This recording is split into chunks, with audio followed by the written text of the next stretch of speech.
Good evening. It is Saturday night. It is 8 o'clock. It is time for some Doctor Who. And tonight we are doing The Dæmons. Ah, that's how it's spelled. That's how it's spelled. And obviously with me, joining me tonight is Chris. Say hello, Chris. Hello, Chris. Back once again for another week. And do you know, we're actually barreling through Pertwee's era. Um, and I think we've got a good one. My personal opinion is that I think that Pertwee's eighth season is it's a bit up and down. The eighth season. We've got some good stuff with the Master, and it's it's a little bit lighter because it's able to go other places now. The Doctor's able to travel in the TARDIS again, and this week he decides to go to Earth. Go figure. As you do. Yeah, and I like this story for a couple of reasons, and my first reason for liking Demons is the fact that it's kind of one of the Doctor Who stories that actually kind of delivers on the villain, and it's even though it does it in a way that's almost the same as every other time that they've done it. You know what I mean? Whereby sometimes they'll say, oh, this if this villain gets loose, it's the end of the world, and of course Yeah. they'll tell you that, but you never actually see it. Whereas I think with this one, I think you do actually see it. I think you actually, I think it does what it says. Which is kind of kind of a good thing. I think to have a villain that's actually delivers on the promise. If I had to liken this episode to anything, um, it would probably be the first season of Torchwood. In that, not so much with um the through thread, but the actual the fact that like with Torchwood you've got the coming of Abaddon, and it kind of builds up to the coming of Abaddon before the end of the season, and then obviously Abaddon arrives and it's just like, oh crap. And I think this does the same sort of thing. I think this kind of hits the same sort of beats. That you're kind of waiting for this thing to arrive, and then when it does show up, I think it's like, oh crap. It's kind of when they said it hits the fan, they weren't making it up. You know, um, so I think it does deliver on that. It does fall into one of my hated tropes as well. So I'm gonna put a little bit of a cooler on that at this moment in time, which is the fact that anytime they do dark magic or satanic stuff in Doctor Who, it always pans out to be it's just aliens. Um, it does bother me. They kind of get around it okay with this one though, with Demons, because it's kind of saying it is that, but it's also this as well. It's not. It doesn't try to separate it. Do you know what I mean? So it's a bit of an amalgam. Um, I don't know how much of this Chris, going into this episode. Not a great deal. I know what the baddies look like. Mm-hmm. Uh, I know that this is the last sort of story of the Masters Behind Everything arc. Mm-hmm. But if I have seen this, it was a long, long, long, long time ago. I kind of like the way the Master treats this, actually, in this story. Um, yeah, it is a problem, the fact that Delgado's back again, I think, a little bit. Just the fact that, he needed time away. For me, personally, I think that we've just had another Master show up story to kind of have the Doctor back again and be like, oh, it's the Master again.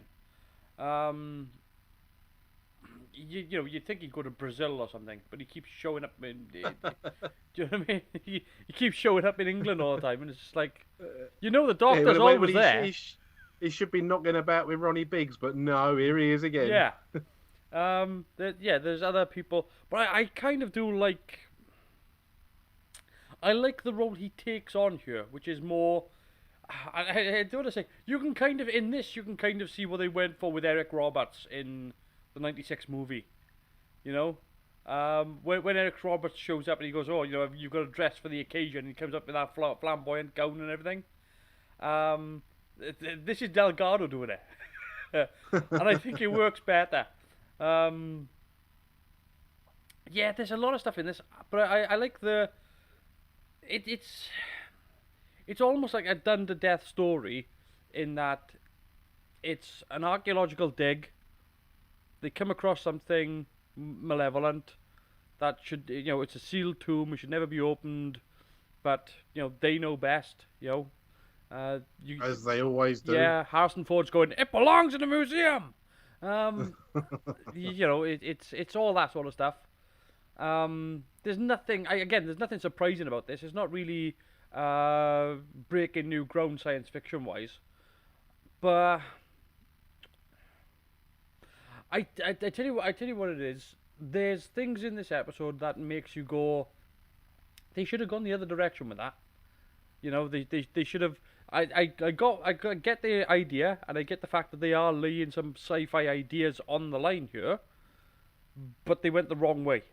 You know, kind of like if you were to look at how grandiose and how epic Independence Day was. Yeah, because they had massive spaceships and they had huge destruction and they had all. This doesn't do that. But the ideas are there. And I think that's what makes good science fiction, anyway, is the fact that the ideas are still there. Well, yeah, I mean, you don't, for good science fiction, I mean, you don't always need the grandiose special effects and stuff like that. I mean, I still maintain that one of the best science fiction films I've ever seen is the Andromeda Strain, and that is not loaded with special effects. It's just like, well, they're almost Doctor Who sets, in fact, in that film. I think there's going to be a couple of effects in this that might catch you by surprise. I think there might be one or two that you're going to be like, oh, that's actually well done.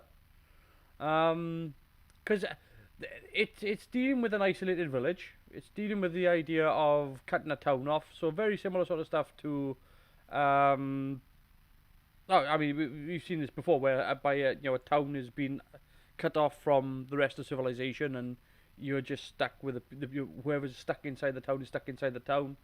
It's they can't get in, you can't get out, kind of thing, and it's. It does a good job of that, of actually making that work. Unit plays a backseat role for part of it, and if I had to liken the Unit's role in this, I would have to say Planet of the Dead. With Lee Evans. All right. Yeah, it's a bit of an odd comparison, but it's kind of the same sort of thing.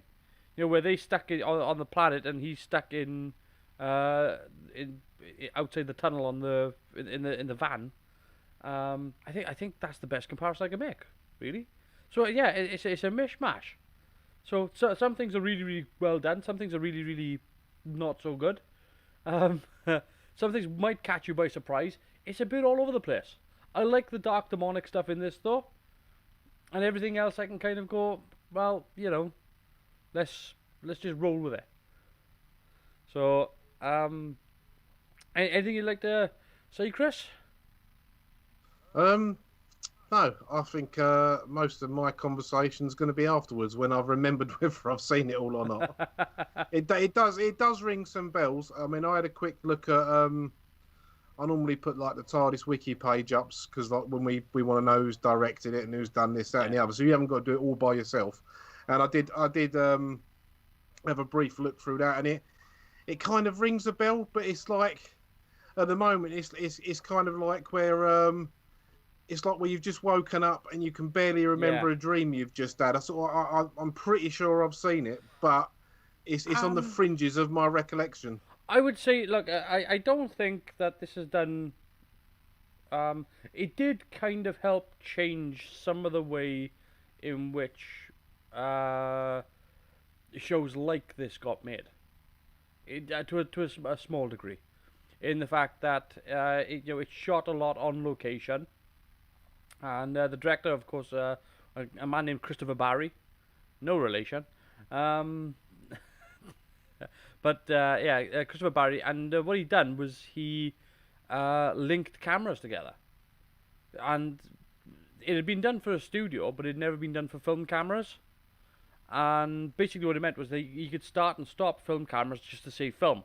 So you could run multiple cameras instead of. So what you would normally have is a single camera setup for film, but because there was so much in the way of location film work, he decided to use three cameras instead, and then just clicked or start and stop on all three cameras at the same time. So they were synchronized, and synchronous camera for filmmaking. Basically, this was kind of, I know it sounds so simple, but it really was an innovation for saving film and for getting things done, because you had a choice of shots. Then you had, you sort of your wide, your B camera and your A camera shot are all recorded at the same time, and you knew that the editing was going to sync because you recorded them all at the same time. So you knew if you were to cut from one shot to another shot, you were going to get continuity. Right.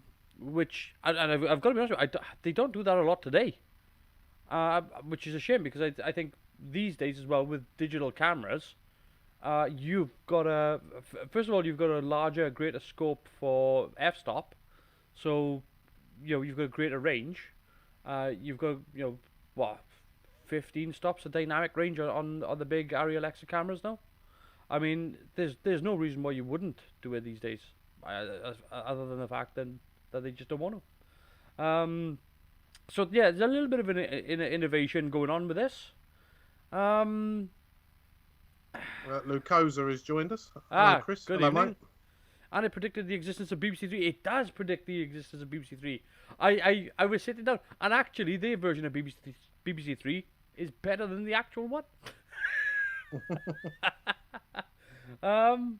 It's a weird one, yeah. It's that. I remember that. You're just sitting there watching, going, BBC Three. And then of course, because you haven't watched it for a long time, when you to us it's normal. It's just BBC Three, BBC Three. But back in 1970, this would have been nuts. Yeah, I mean, just crazy. So like, yeah. Any other? Have we got trivia here that I can throw your way? Obviously, again, this is a color master as well, because the black and whites had to be. Yeah, the color master videotape for this episode was wiped by the BBC in the 1970s. BBC only held the 16mm black and white telerecordings. Poor quality NTSC version taped on a home recorder all existed. Really? An NTSC version taped on a home recorder. Somebody videotaped this. That's how we got it. Jesus H. The episode remained only in monochrome until the 1990s, when the colour signal from the NTSC version and the black and white telerecordings were used to create a new colour master on D3 digital tape. The only thing I can say about that is that, this is why I don't really like the idea of doing a Blu-ray version, because yeah, it's great that somebody's gone in and touched them up and gone in and recolored them and gone in and painted over it. That's fine, but it's not the original work. And I think, there's again, I obviously I don't really have a problem with that, provided that they do offer you the original as well. And I think that's important, because you're basing everything upon the work that other people have already done. So the credit should go to them more than anything else. At the same time, then, when you do a special edition version, those people get all the credit for that. Anytime you make something look absolutely slick and marvelous and beautiful, that's 100% up to them. But the original work must fall on the people who did it in the beginning. Yeah. Oh, this is John Pertwee's favourite episode, by the way, just so you know. Or is claimed to be John Pertwee's favourite episode. So, and Nicholas Courtney quite likes it as well. So there we are. And apparently, Guy Leopold, the writer, is a pen name for Robert Sloman and Barry Letts. So, Guy Leopold doesn't actually Yeah, exist. they do that a few times though. I mean, I would say that probably happens every once in a while. I mean, usually what happens is the fact that they get somebody into pen an episode. The script shows up. They're not really happy with it, so they don't want to sort of like go right. We're gonna throw this one out.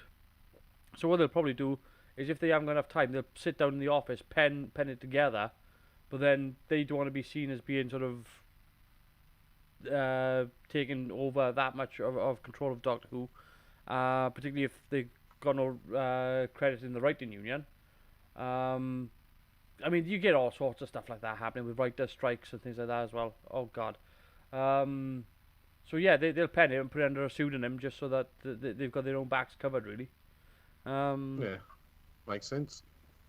Yeah. So I don't really know what else to say. I'm good to make a start. If you were ready to make a start. I'm ready when you are, mate. I am at 0000000 of episode 1. I'm nowhere near that. I'm just about to click. In that case, I'm more ready than you. So I'm doing something. Let me have a look here. Oh, that's the wrong side. And I am about to press play in 3, 2, 1. Bingo! There we are. My word, that's loud in my ears. Turn that down.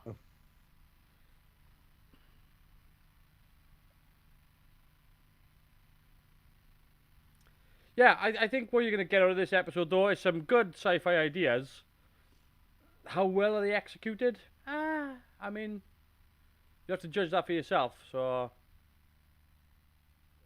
Yeah, picture. I have got the NTSC recordings, not touched up or anything at all. Really? Again, I'm using BritBox. I'm getting whatever BritBox has, so... Even though the DVD is right there, it's just a sign of being lazy when the DVD's put there and I'm using this. I mean, I've a lot of my early Doctor Who stuff comes from before it was available on DVD, and it was either on VHS or you download it from somewhere and you got the VHS version. Yeah. It's plenty good watchable, isn't it? Pen name I remember on the Brain of Mobius was written by Robin Bland, who's tearing the sticks. Yes. I think it's a good sort of horror opening. Yeah, like you were saying about like the village, you've got that claustrophobic village sort of thing going on. Yeah, it's kind of sort of Village of the Damned type of a vibe. Yeah.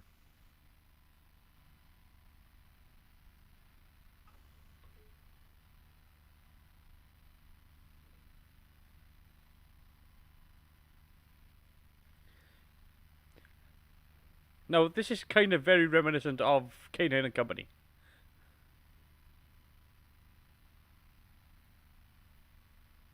Yes, well, as we've discussed, I seem to be the only person that likes K9 and Company. It's not that it's unlikable. It's just, oh no. Who's the main star of K9 and Company? And that's all that matters.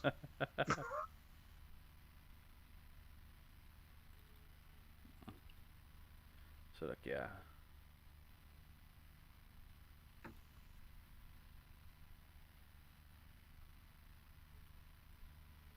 Oh, where she says it's the dawn of the age of Aquarius, I just got the end of 40-year-old virgin stuck in my head.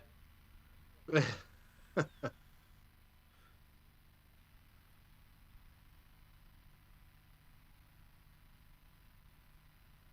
he goes, hands on, prop to Who. I know. All he said in the script was sit by the car.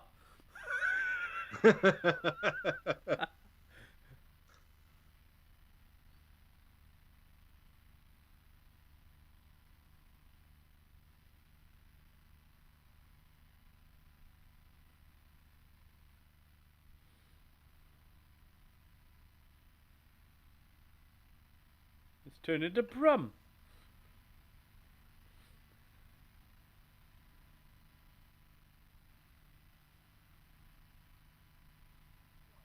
What is the number plate? Who won?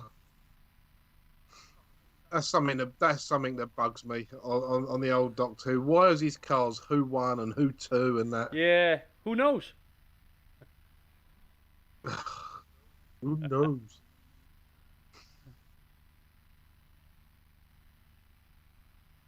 Hey, Mike Yates is back.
Alistair Fergus.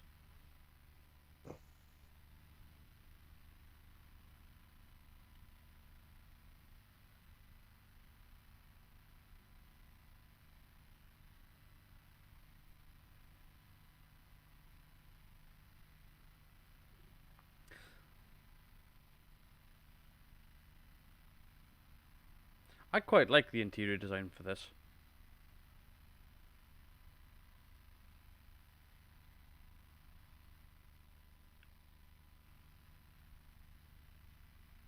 Well, yeah, I mean, this is the sort of stuff the BBC always did well, isn't it? But I think that this succeeds in a way that the temple in Mask of Mandragora doesn't.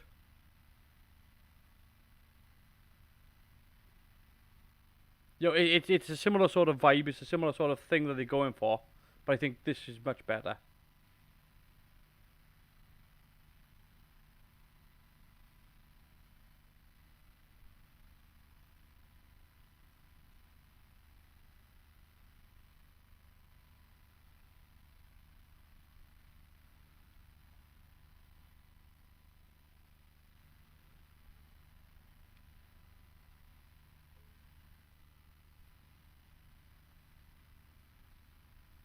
Giant pie? Yeah.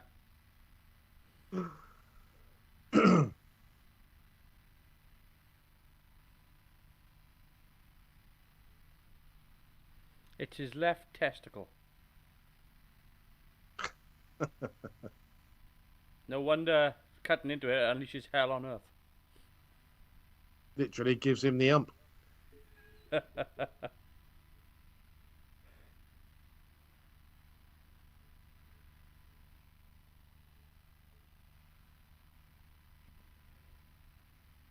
I mean, I can see the BBC pulling something like this as well, of having it go off at midnight and doing it at this place, because we know they've done. I nearly swore then. We know they've done stuff like this before. You know, whereby they've just wanted to prank people and you know, catch them by surprise. And Are we talking Mike Smith and Yvette Fielding here by any it's chance? not only that. I mean, remember the grandstand episode where they had people fighting in the background. Oh, I mean, they have done it.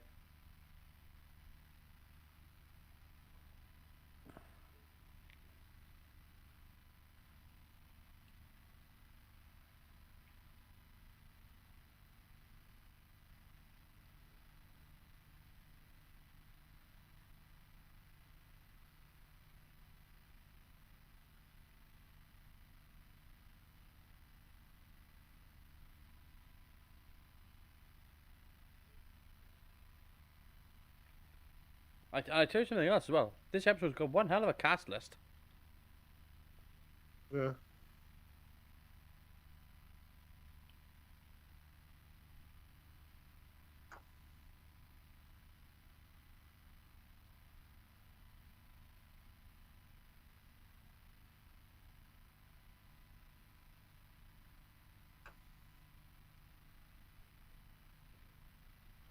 I have to say though, Alistair Fergus would have been great if he'd been played by Michael Palin.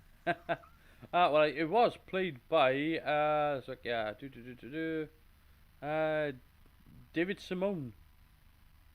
Simeon, David Simeon.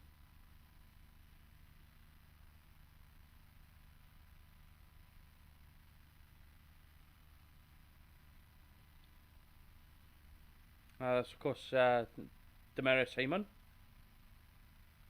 still alive.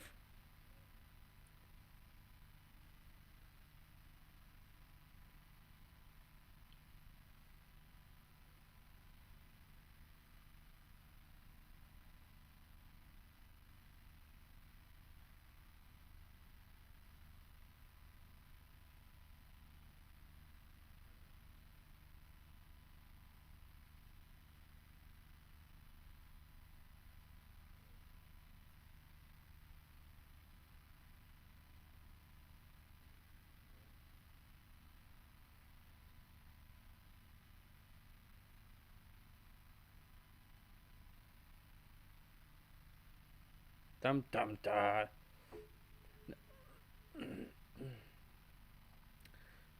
So this is a kind of a good setup because she's clearly the nutcase, and they've used her perfectly, by the way, to get through all the exposition.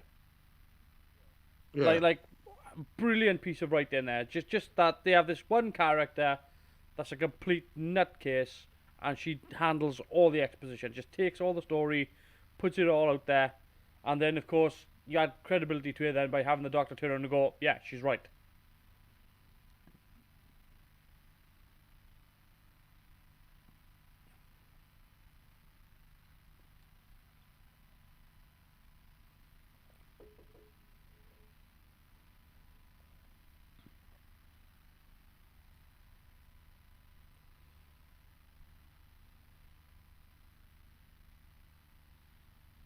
Let's look, yeah.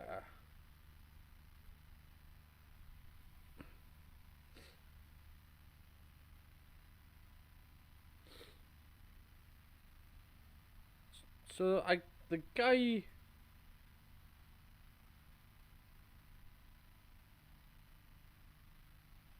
I always think that I know the guy who's playing Winstanley, but I've never seen him in anything else.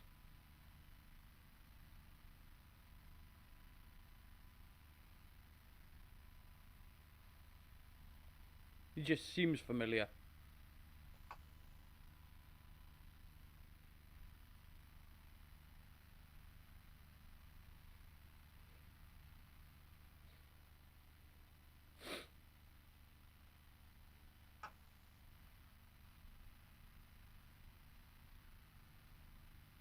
Now this is very reminiscent of a film that comes out about 5 years later called The Omen,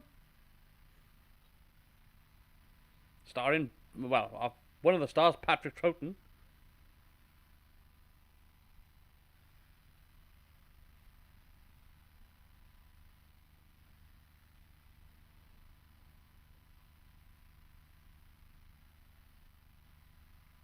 Don't know. Rollo Gamble has been in quite a few things. Yeah, but I don't think I've seen him in anything else.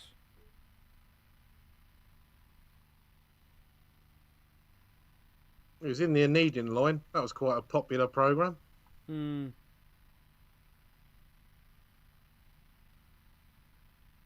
But yeah, nothing that jumps out at me.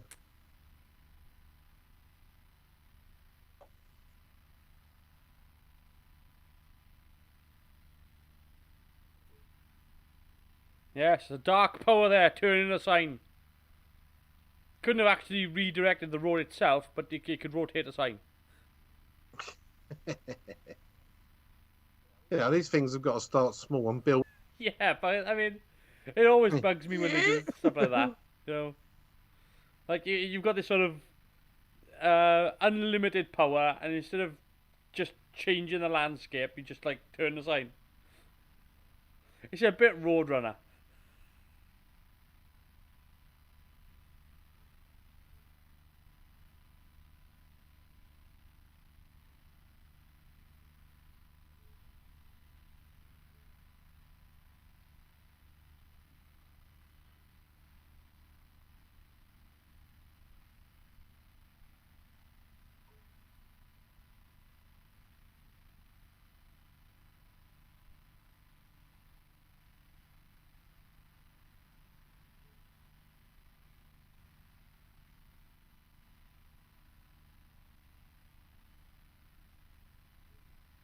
That was a cunning disguise Yes. from the master there. Nobody would recognise him. Unit are befuddled. He's got a piece of paper that says he can pass. He's got a pair of glasses on and he's stuffed. Well, I mean, if it works for Superman.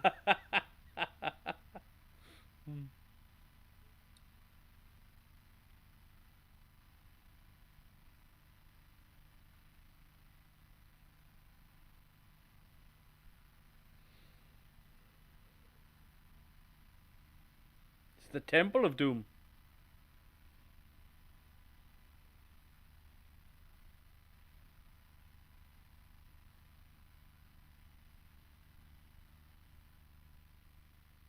It's only the temple if people start saying Califar a lot and pulling hearts out of people. I mean, there's a possibility of people bursting into flame.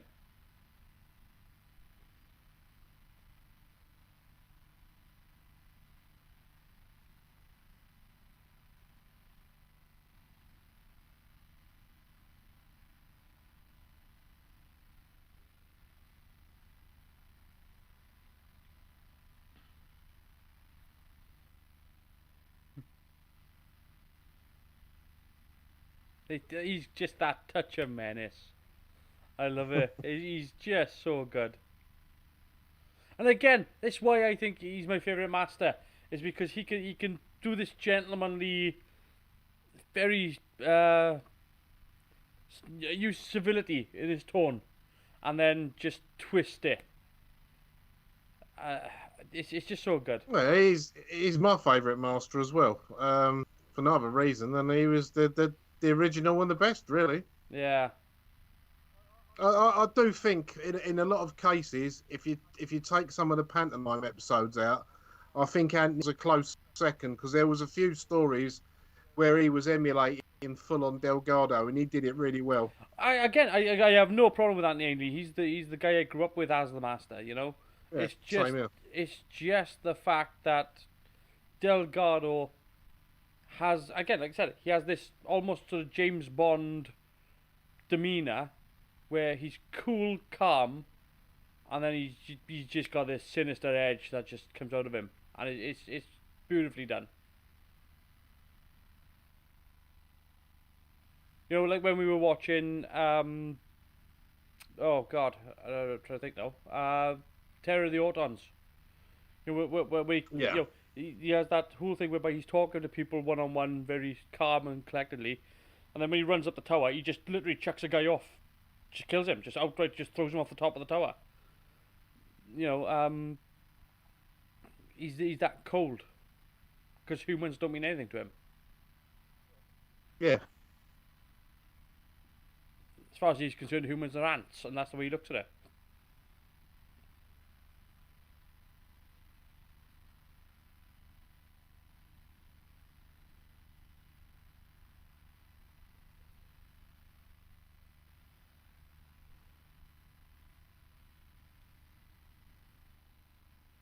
So, how long has he been driving around without asking directions?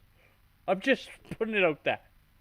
Well, you know, we don't ask for directions, do we? I mean, even today, my missus will stop and say, "Should we ask for directions?" And I'll be like, "No, I've got Google Maps." But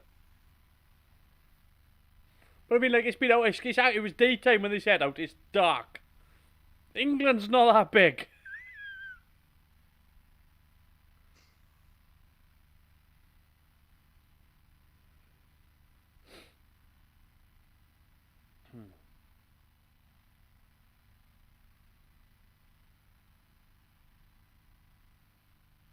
I'd lose my rag though if I asked somebody for directions and they just kept waffling.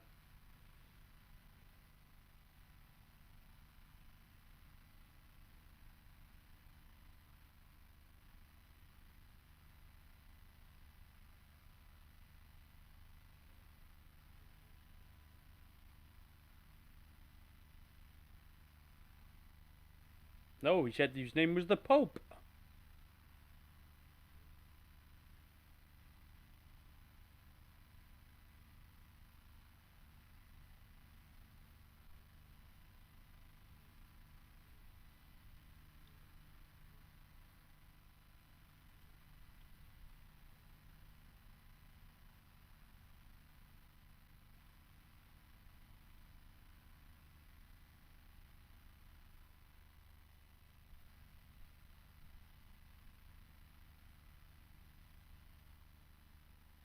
Ah, okay.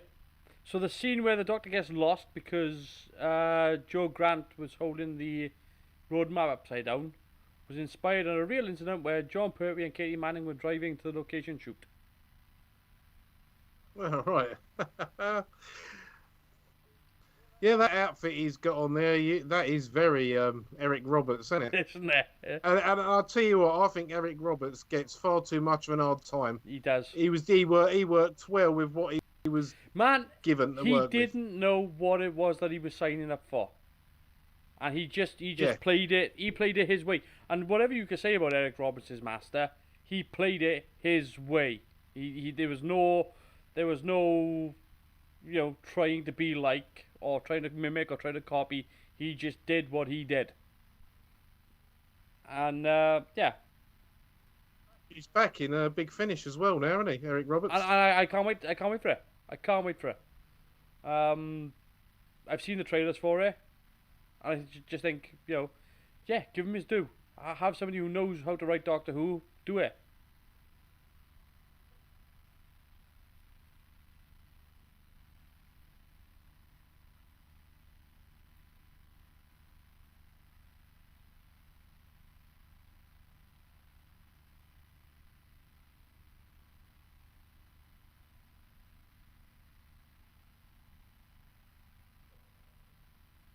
The greater good.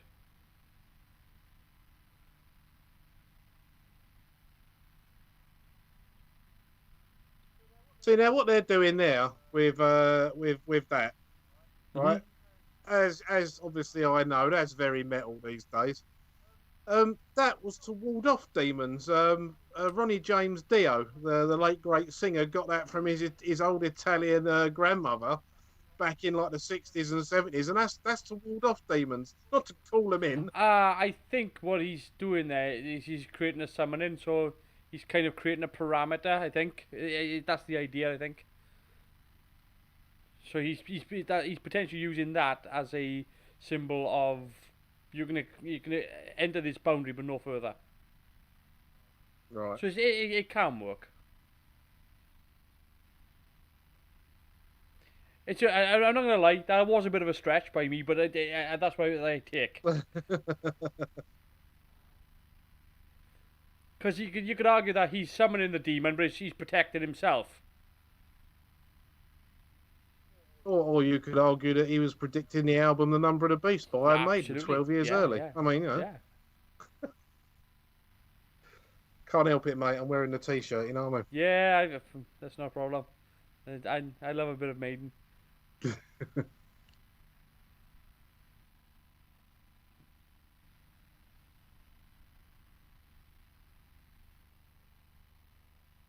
He's so got the voice for this, though, isn't he?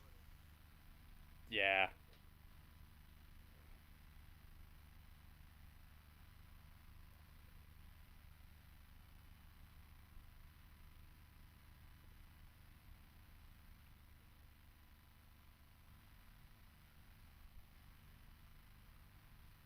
Yeah, that's not gone well, has it? No.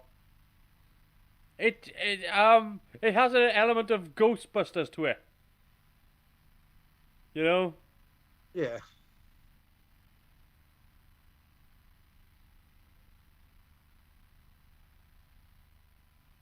No then.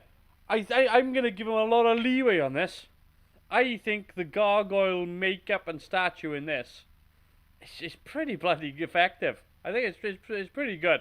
I don't know who's in the costume, but yeah, I think it works pretty well. We're gonna get to see more in the next episode. That's the end of this one, of course. Again, a lot of information being delivered in the first episode. A lot of stuff going on. But the main thing is, Yeah. don't do, don't do what the scientists say, because he's wrong. He's taken one point of view and he's got it wrong. That's what, yeah.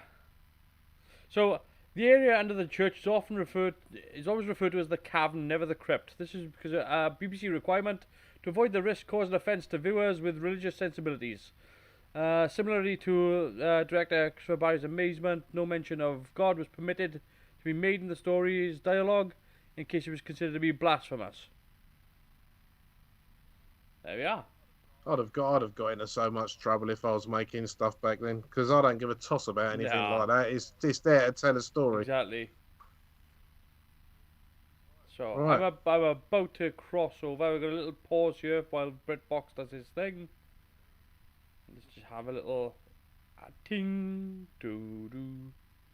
There we go. And there we are. We're off and running in episode 2.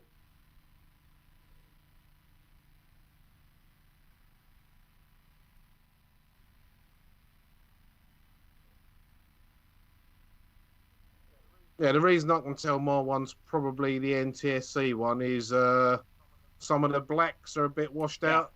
But it's more than watchable. It's in colour and whatever.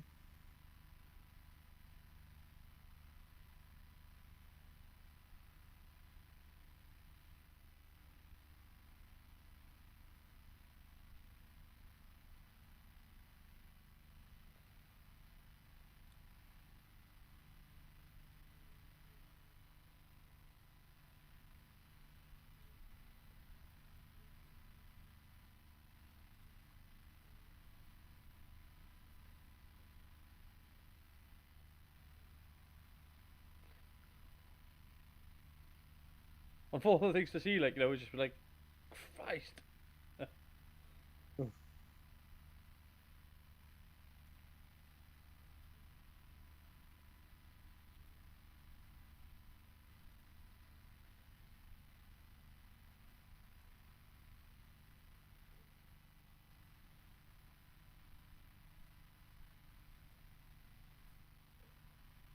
Ah, there's something coming up later. I'll mention it after. It's okay.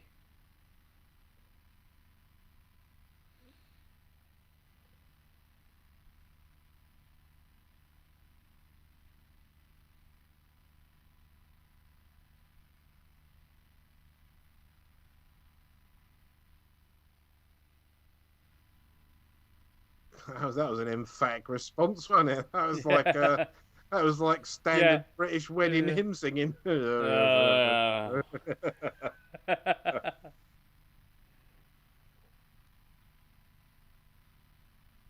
going to give him a twister. He just spins over there now and it's pointed to the asp.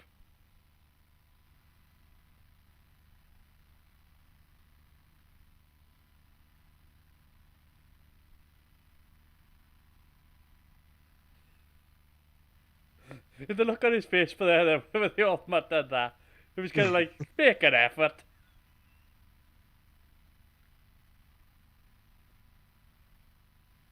It does suit him though, this sort of bravado. The sheer pomposity of it, like.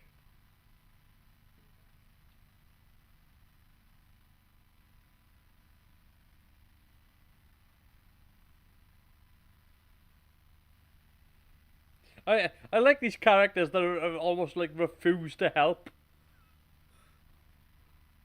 It's just like, no, he's perished clearly. Oh, so you're not even gonna try, like you're just not gonna bother. He's dead. Walk away. That's pretty much what it amounts to. Yeah.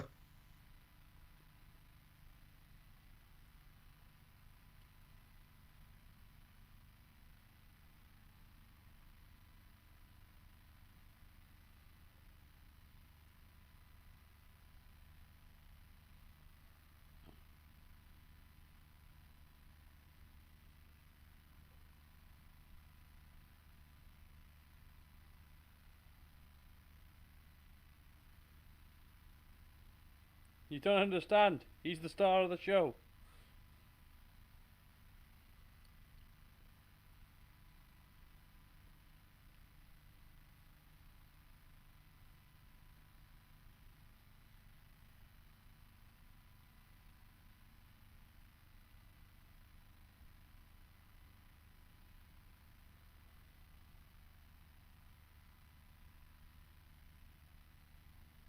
I see. I would have thought that an ox would have died in hypothermia. I'm just putting it out there. Like I think that the other creatures that can survive in sub-zero temperatures better than an ox. Yeah. I suppose a better saying would be the constitution of a penguin. Yeah, or a polar bear. Yeah.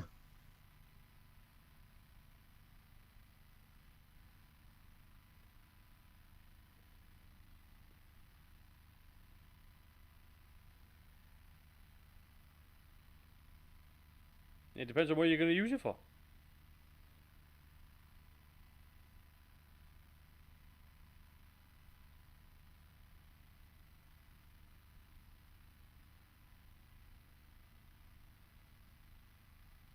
Again, if you're getting hot fuzz vibes, it's okay.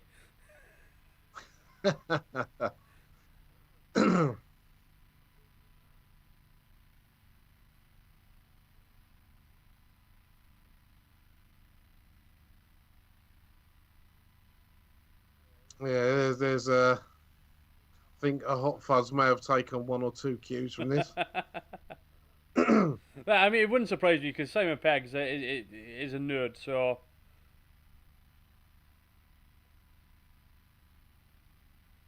his love of all things sci-fi as well.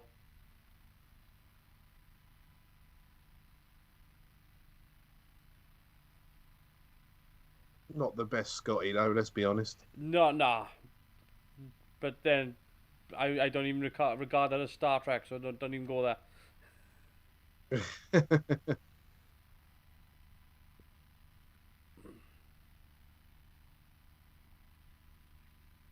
We haven't really talked as well about the musical score in this as well, which is I think is quite good. It does. Yeah, it's kind of the usual sort of sci-fi synths, but played like they're a gothic organ. Yeah, and it really does sort of suit the almost the melancholy tone of what's going on, but it's got an edge of sinister to it. I like it a lot.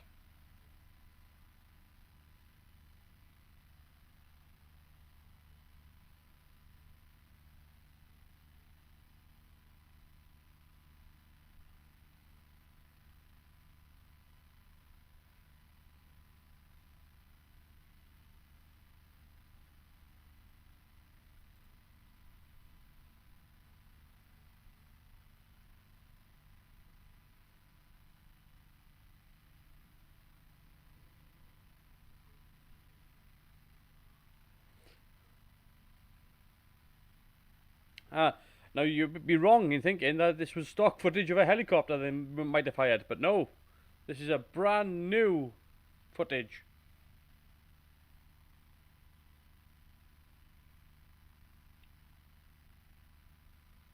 Well, I know I did see that somewhere in this there's some stock helicopter footage that was left over from a James Bond film. Mm-hmm.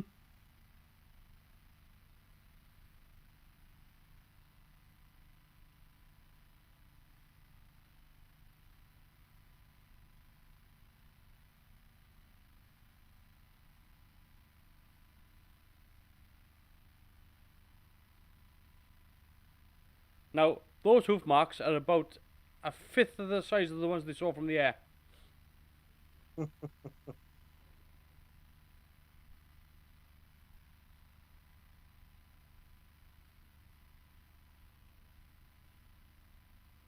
It was a nice try, though. It was genuinely a nice try.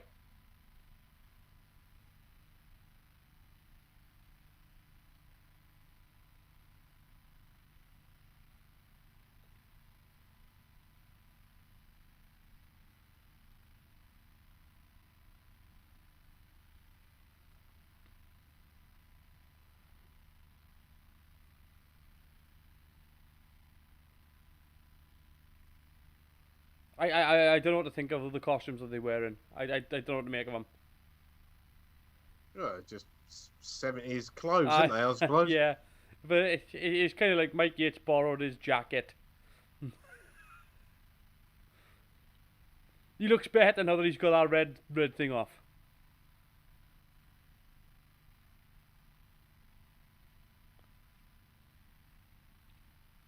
Don't know. Weren't many years after this, when I was sort of like 4 or 5 years old. You know what I mean? Mm. It was like nylon Incredible Hulk t-shirts. Yeah.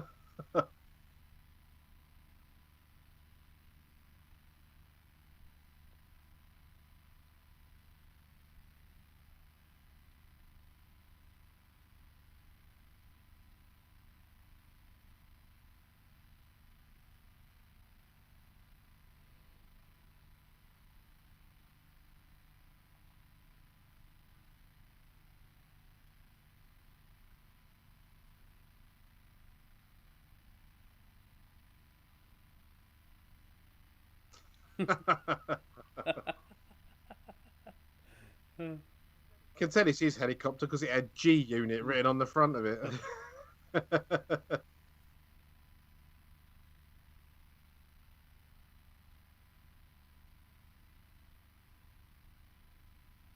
I do like the dialogue in this. I think it's very sharp dialogue. Yeah, so far the screenplay's very well written. I mean, they're giving you everything that you need to hear, everything that you need to know to tell the story. And even when, like, there when you just had the one side of the telephone call.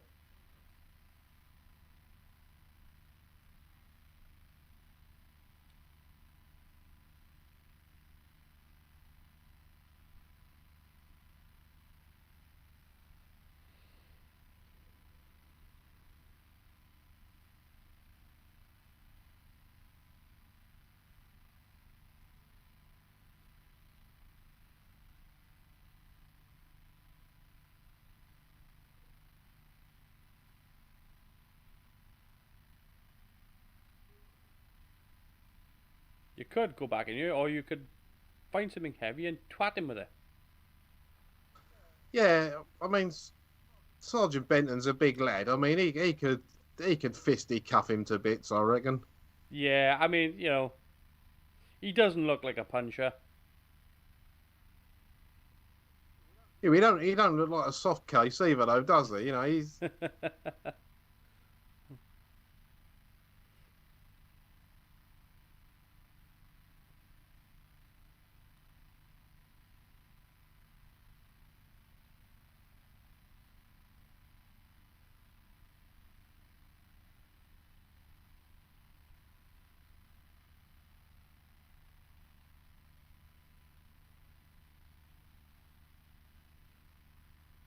Mr. Magister.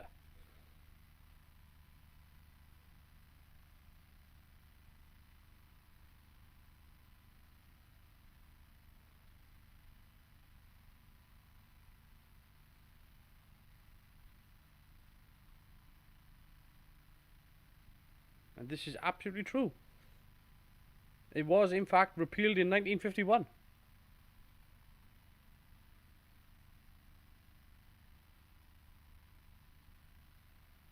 go on, Benton. Yeah. Slug him one. Not him. Yeah. Swift kick to the Kanakas and he'll be down. It's good to see Benton or getting, hands on, like.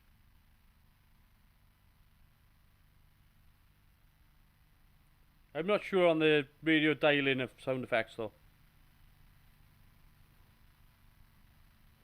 I would have gone with something different than that.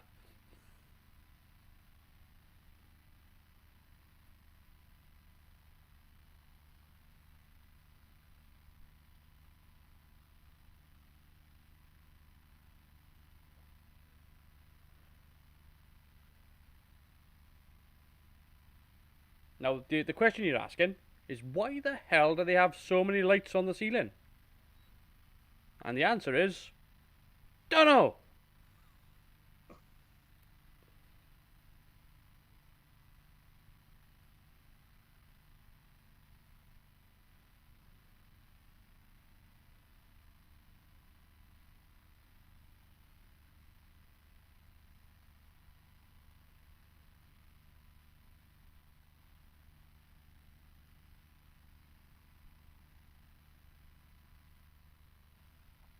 I will give it a Peter Day for this. The visual effects in this, I think, work brilliantly. So far, from what we've seen, the visual effects actually, and not just the way it's filmed, but I mean the way it's filmed is a big plus. But I think the visual effects in this work outstandingly for how it's shot. Oh, definitely. You know, they're always going to be of their time, but they do work well. I see. Well, I don't know how you would improve that these days anyway. To from how it's shot, like when you're doing that first person camera follow, I really don't know how you would actively change that. You know, they've got a bit fisheye lens with it, and they added a little bit of a board around it. So Yeah, there's not many other ways you could blow up a van either. So I no, mean, you know.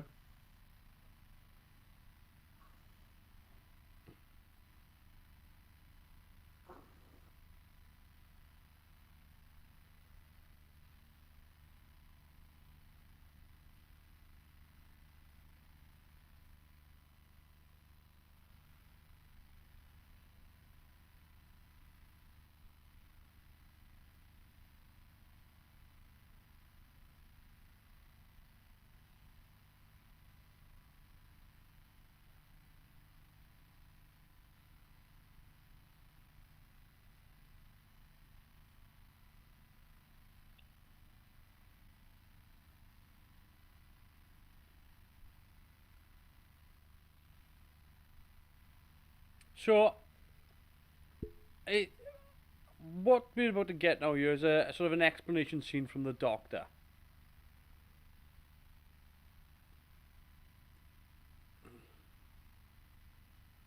And I have a slight problem with the scene.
See, I like all this stuff. I like all this sort of dealing with the dark elements. I really do like this being thrown into Doctor Who.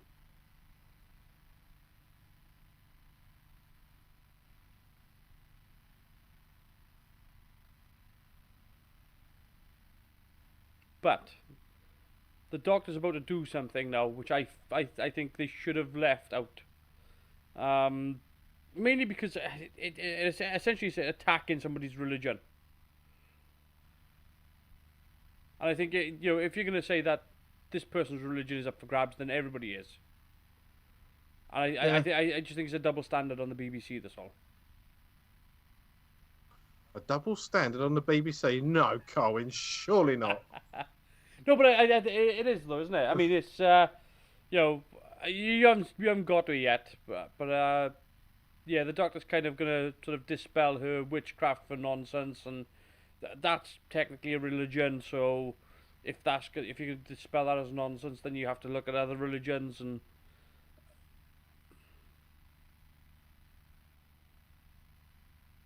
I mean, at this time in 1971, I suppose, treading carefully is the way to go. But I just think it's a bit of a double standard. That's all. Yeah, yeah. I mean, yeah, paganism and white witches are no less relevant than Christians or Catholics or whatever No, religion. This religion's yeah, religion, isn't it? that's perfectly it. It could have been trying to dispel Buddhism. It's I don't think as a considering it's the BBC, which means that it's a public funded broadcaster, which is supposed to represent the people. That's a good effect. But yeah, because of that, I think that it shouldn't even go there.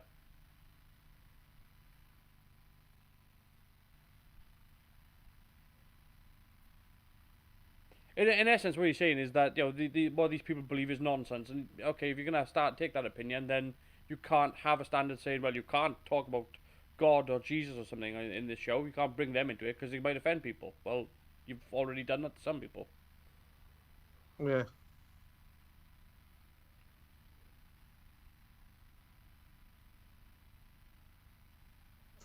Well, wait and finish off the message. It's the master. Over and out. Yeah.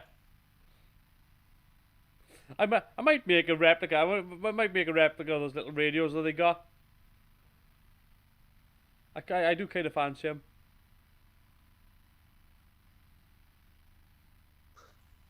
Did you like my little name I tried to give your spaceship, the Field Angular? Yeah, I did. Yeah. Yeah, no, it'd be good to see you make one. I mean, I remember it was a good few years ago now when you made your replica next generation tricorder from the toy version. Yeah, didn't you? And that was good. You still got it there? Right, yeah. Still works. Finding. Yeah. Did you see that? Yeah, I remember watching that series.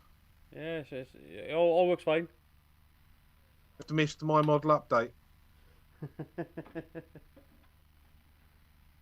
I used to love the bit on the intro on that where you got the bit of styrene or Fomex stuck to your finger. Yeah, I don't throw that in. I mean, I'm so busy now doing so many other things. I got 10 videos on the go at once, and I'm getting. Yeah, I know you have. It's just crazy. So, trying to get things done, and yeah. About it, mate. I uploaded one today that was 31.9 gigabytes, 2 hours and 40 minutes. Yeah.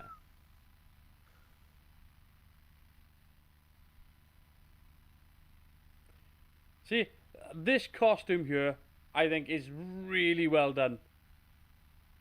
It's simple. I think it's really well done, apart from the feet. Yeah, but I mean, it's dealing with that sort of gargoyle statue. Yeah.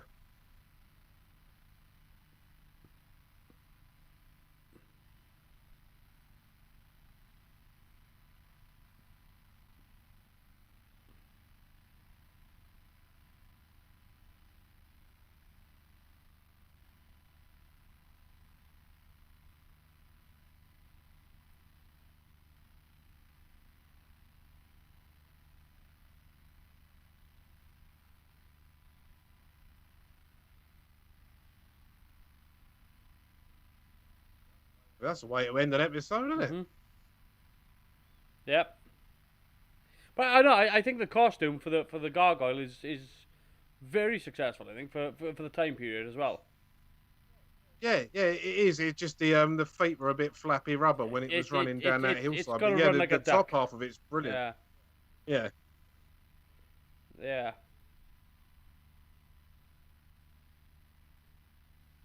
So we now on to episode 3 already. Getting to the end of that one, obviously. Yeah. Sort of, yeah.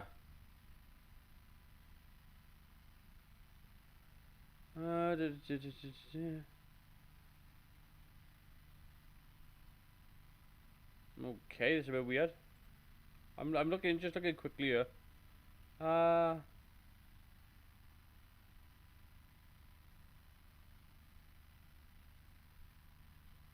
Okay. It says here that in Doctor Who in the Satan Pit, the Doctor mentions the planet Deimos. I blinked and missed that one. Yeah, I don't remember that either. And in this episode, you get a clip from Russia with Love, apparently. Yeah. Has yours started yet? Oh yeah, no, it started. No, it has. No, no. It's still starting. Do do do do do. That's where I'm at. Doctor Who. The Dæmons, the Matt Dæmons.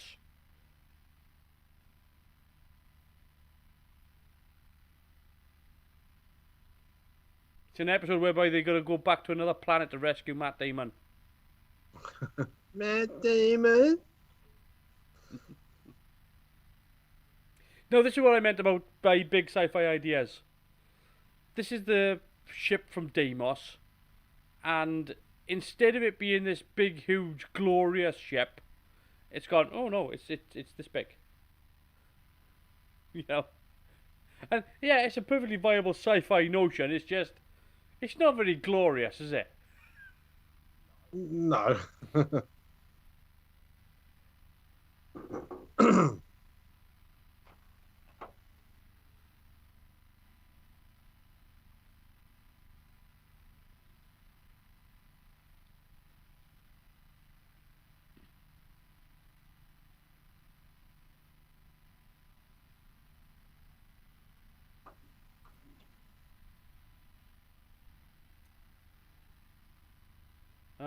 Bok is played by Stanley Mason.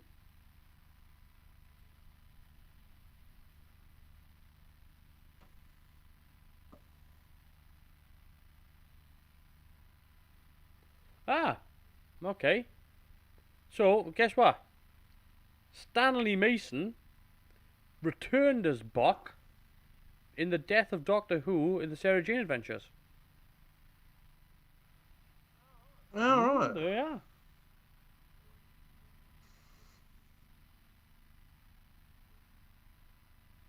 It was archive footage, apparently.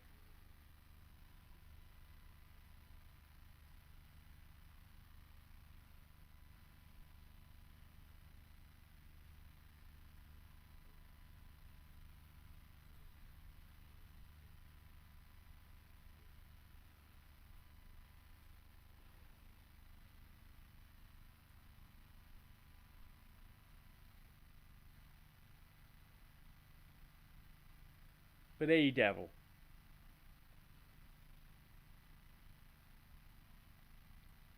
Not your devil. Like she owns one.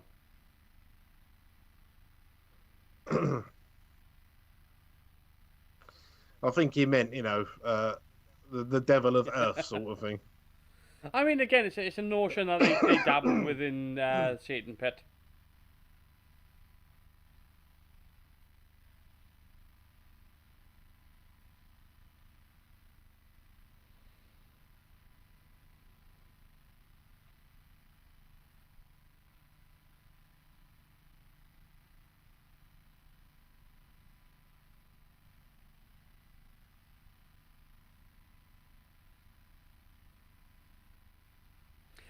I do like some of the limitations on the Master's abilities, though, in the fact that he can't, like, just subdue anyone.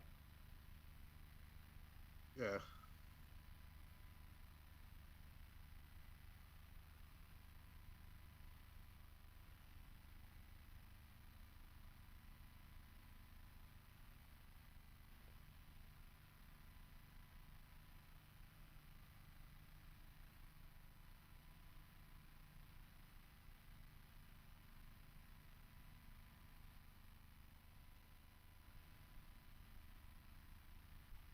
Got a terrible problem with wind. One of us had to say it. Whereas Adrian Edmonds, who has said, that'll be the carry. Yeah.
Now, I like that little bit of exposition, but I think that they could have done something from like an aerial matte shot to just show where the burn mark, in the ground. I don't think I don't think Yeah. it would have taken much to do.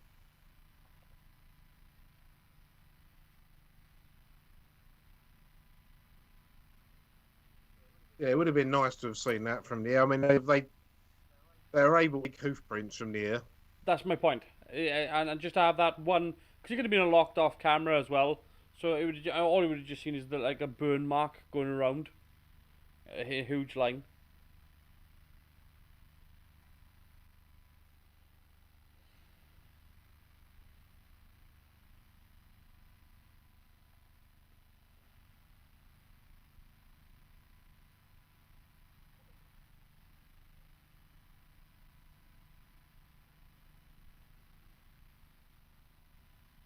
This model is not to scale.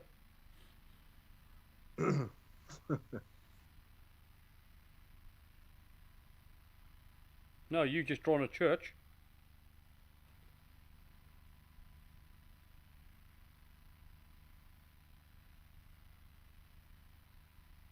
Back to Pertwee's props.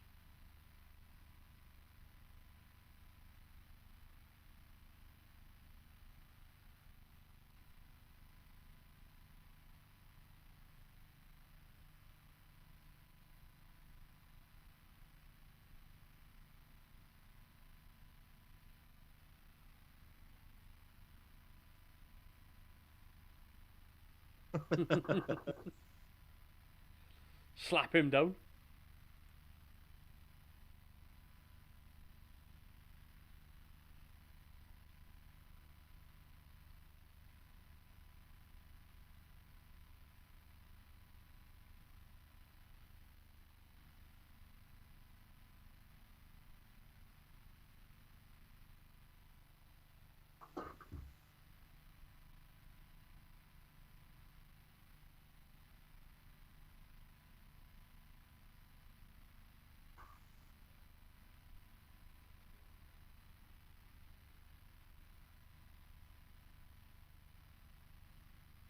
Uh, I mean, 60,000 light years other side of the galaxy.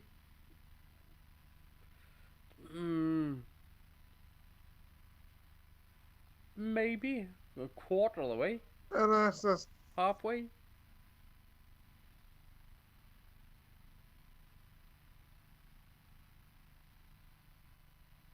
I mean, it would depend. It would probably depend on your point of view, I suppose.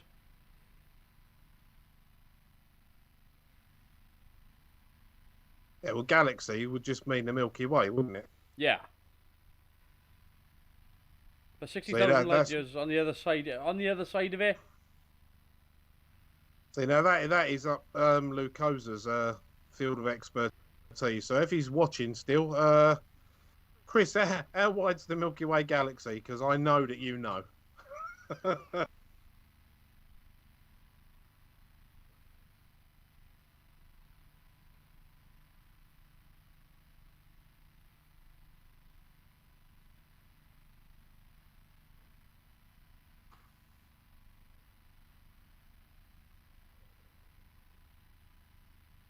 Now, here's the problem. He does state, he says E equals mc squared, and then he says that if something loses mass, the energy has to go somewhere. It's true. There's a little bit of a problem though. The energy has to be instantaneous for it to lose mass. So it has to discharge the energy as it's losing mass. It can't. It can't just retain it. There we go. We have an answer from Lucosa as well. Approximately 110,000 light years. Yeah. So, So just yeah. over halfway.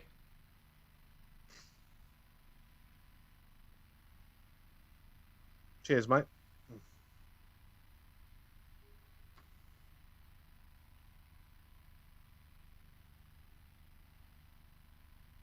Or if we're dealing with last week's Doctor Who mathematics, 110,000 hundred millions.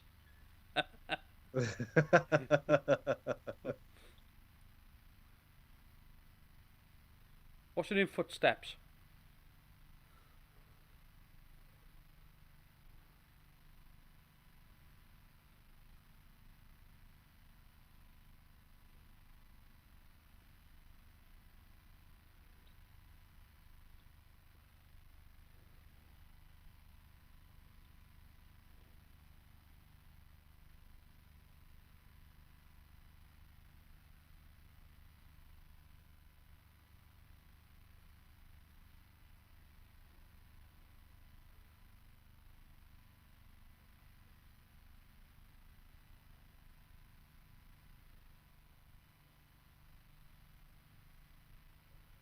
I mean, He's such a git, isn't he? yeah.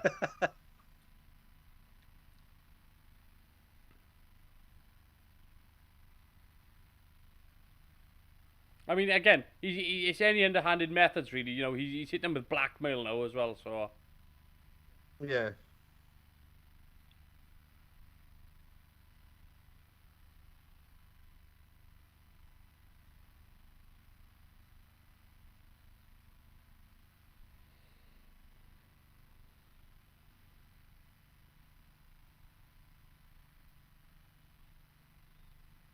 by the way, there's no explanation for this change in size either. He just changes sizes for no reason, apparently.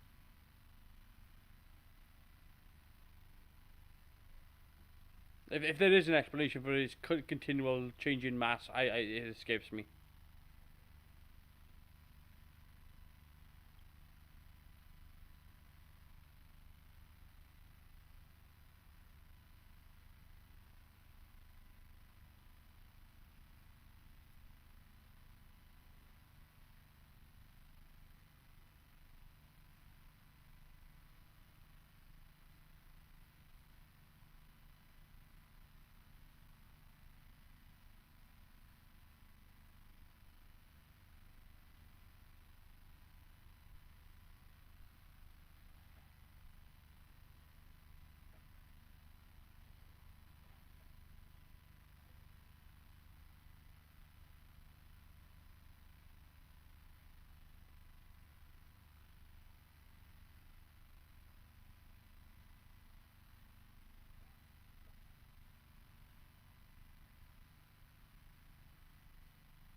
Now, I think if you look at that, you can actually tell Pertwee's reading that off a bit of paper.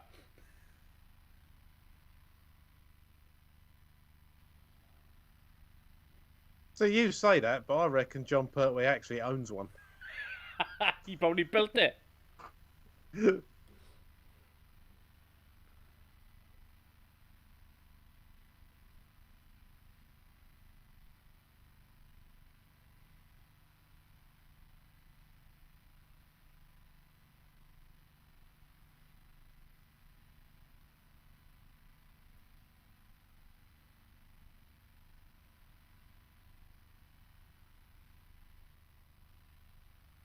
He told you.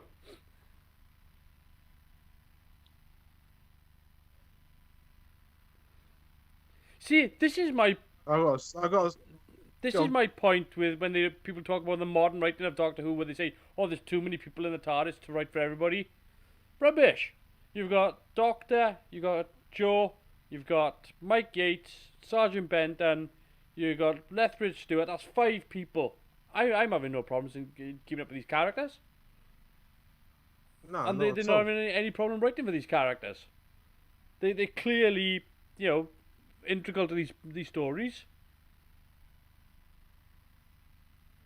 Yeah. What I was going to say was this era of Doctor Who and into Tom Baker's era, Sergeant Benton is probably one of my favourite support characters. They didn't never gave him too much, but what he done Yeah, with it was gold. It's but perfect. that's what I mean.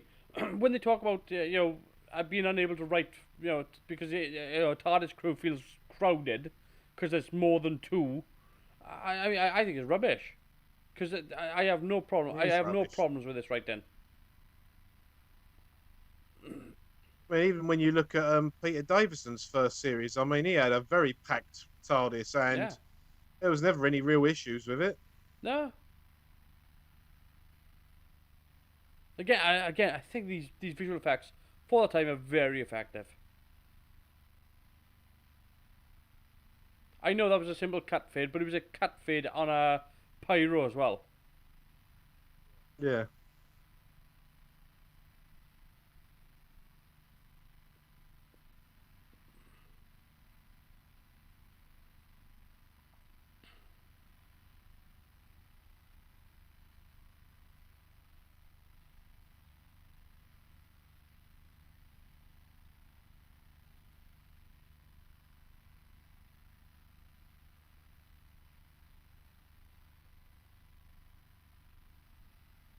That's a very heavy helmet. Not the best of fight scenes.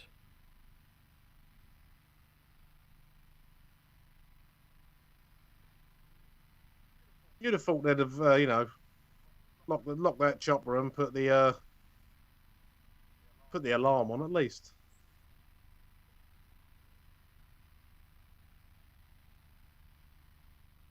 I mean, that has no credibility for Mike Yates. Action hero. No.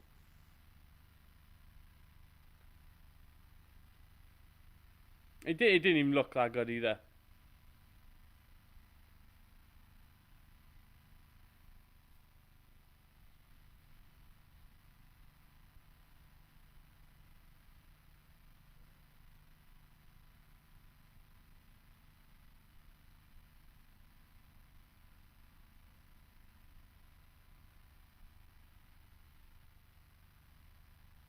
Again, you can kind of see where they've painted him as sort of this action guy, this action star.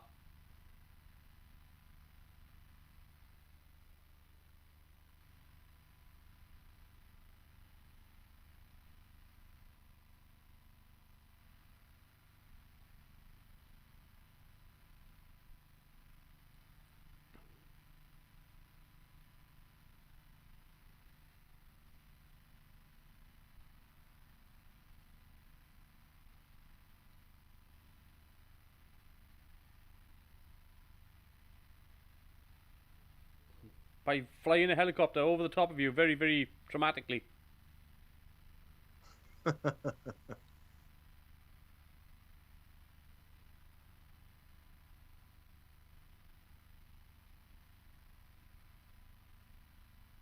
I mean, play chicken.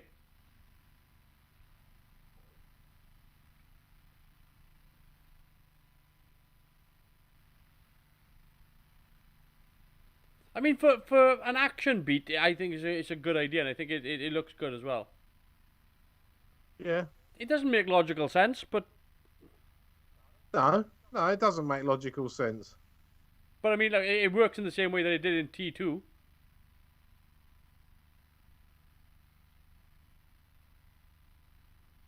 could just, I don't know, turn around. Or stopped. I mean, it's a lightweight chopper. It doesn't weigh anything. It's just.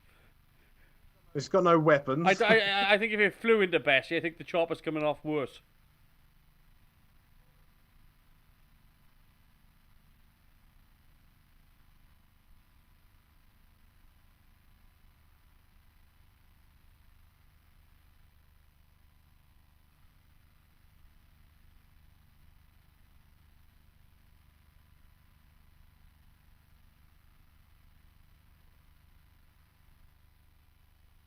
We did tell her. Yeah, in fairness, like, she has no excuse.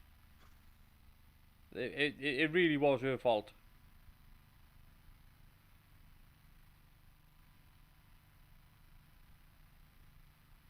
It does lead to a weird little invention of the Doctor's for Bessie, I think, probably for the next story. Well, seatbelts by any chance? No, he does this sort of. It kind of. Yeah, you know Night Bus from the Harry Potter films?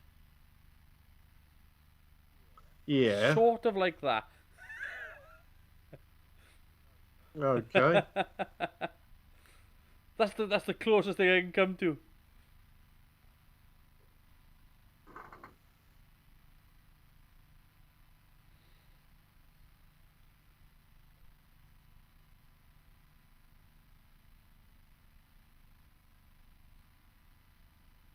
It even kind of looks like So now the way he moves, like. yeah. Yeah, the scoring on this really is it is like BBC sci-fi symphony. I mean, it's good. Don't get me wrong, it works really well. But you know, when it gets lampooned by comedians like Bill Bailey and that, you know, and I know for a fact he really loves this sort of stuff.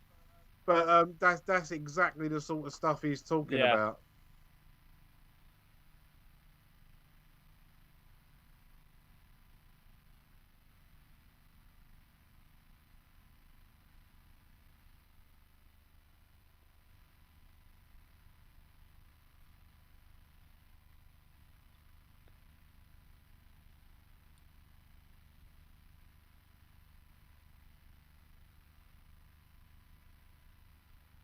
I got a feeling there's a lot more voltage than 10,000 going through those cables.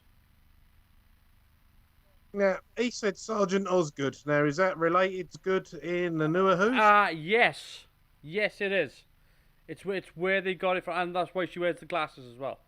Right. There you go. You learn something new every day. Yeah. One of the better, more modern characters, I have to say.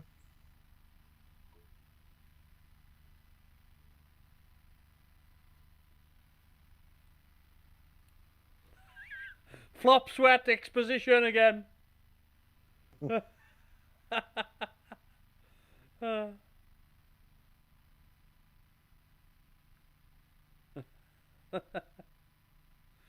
why do they have so many lights on the ceiling?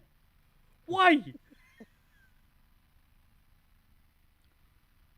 Perhaps someone likes reading a lot from every possible angle.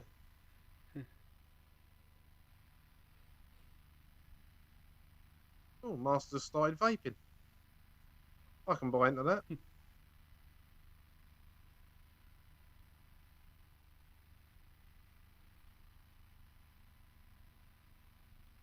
That's a good visual effect, the way they've done that with the It's really fast in and out it's a lot zooms. better than the general wibble wobble. Yes, it's a lot better than that. For a start, that looks effective.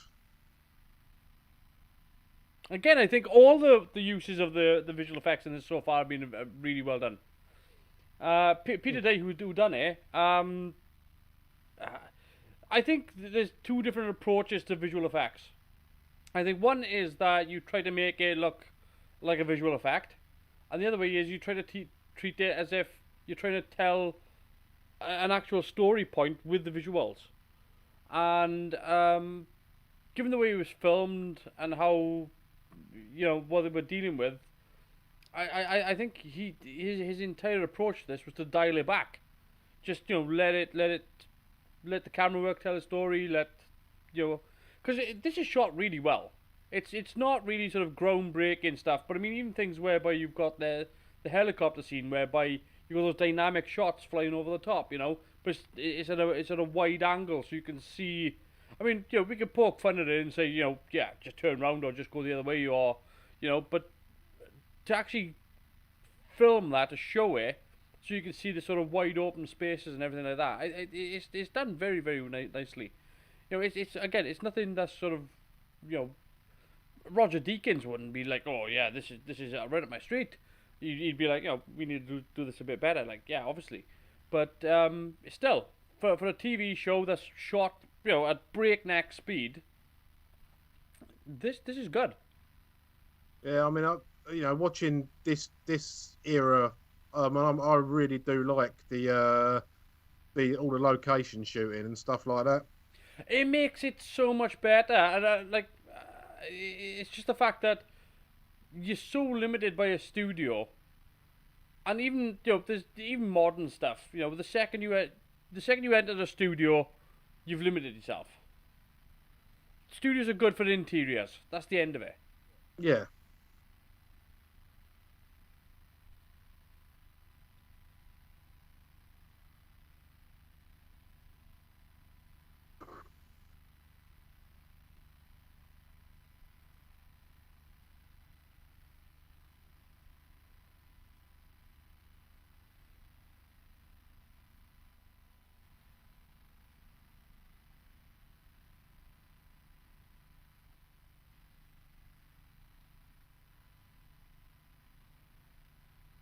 And it sounds like the kettle's almost boiled.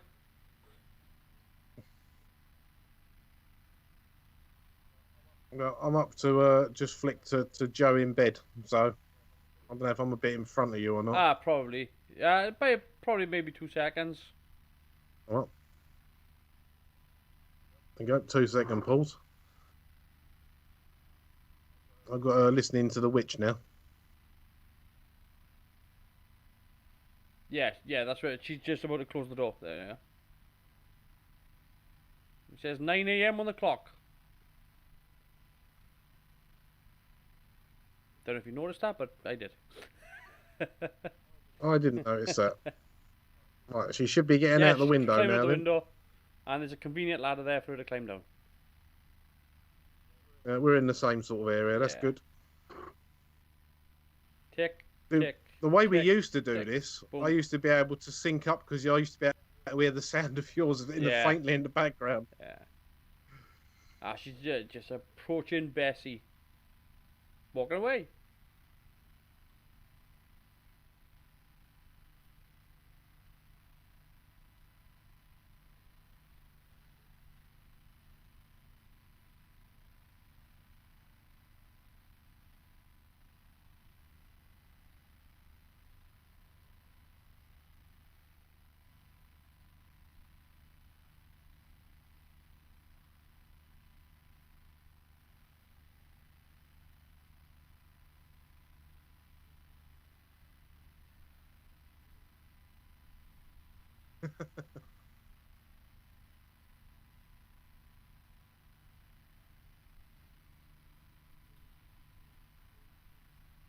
Again, I think they've greatly underestimated how much power is going through those lines. Yeah.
I think the creature could have had a deeper, more gravelly voice than that. Yeah.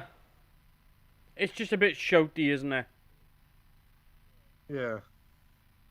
And not in the good Brian Blessed No, way either. it's just shout. If anything, he sounds like General Melchett. Shout, shout, and shin. Bah.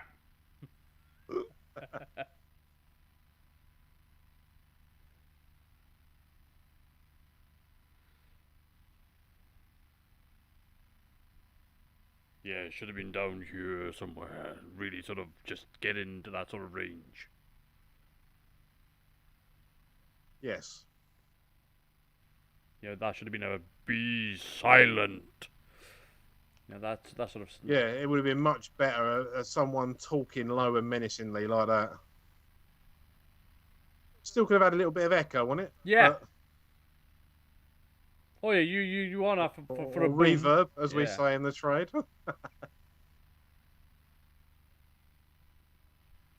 Because at this moment in time, it just sounds like somebody shouting in a cave. Yeah.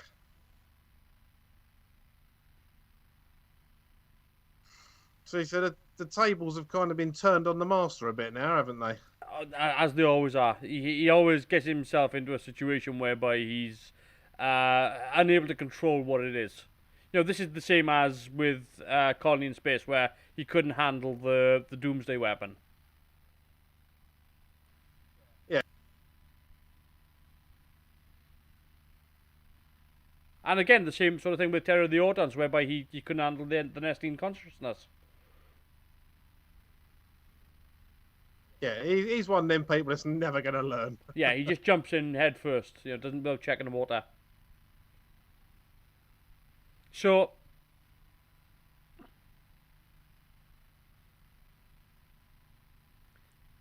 there's a bit coming up here that I think you're really gonna like.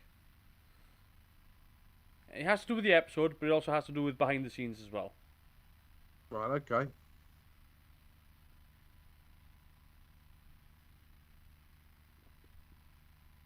Ah, she's gone, mate. Probably gone to go buy some light bulbs for those lights.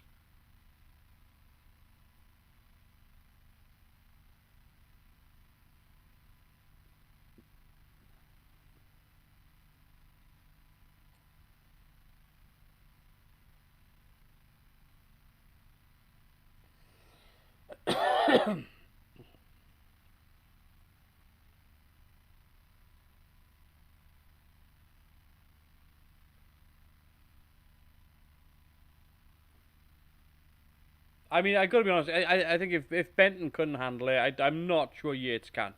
He already had his ass handed to him once.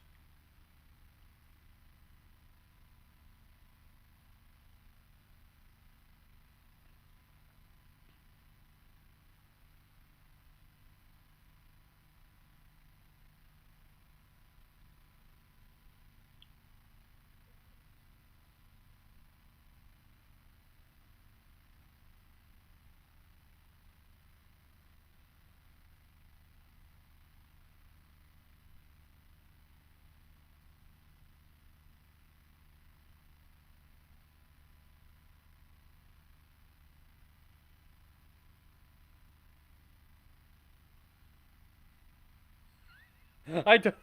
If you're just watching, if you're just listening to this while watching it,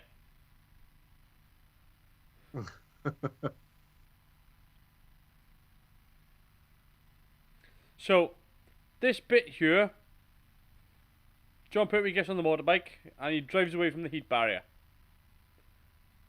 and that's the end of the scene, right? Now we see Nicholas Courtney looking back there, and there we go. That's the end of that. Except it's not really the end of that, because after they said cut, John Pertwee carried on driving. And he kept driving. And he kept driving. And he didn't come back. Where'd he go? He just went for a ride.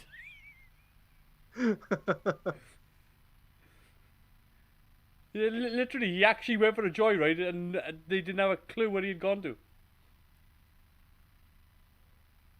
Didn't have a crash helmet on or anything. He's action Pertwee, come on. Yeah, I suppose. Using the bike as a prop. A great big bouffant as his crash helmet, yeah. He'd be alright.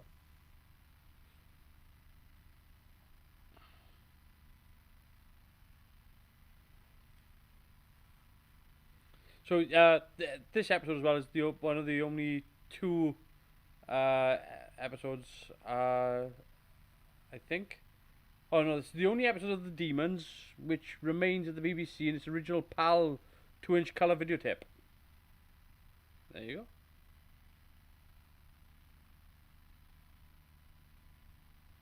I think you can see the difference in the colour tone. Yeah. It's a lot richer.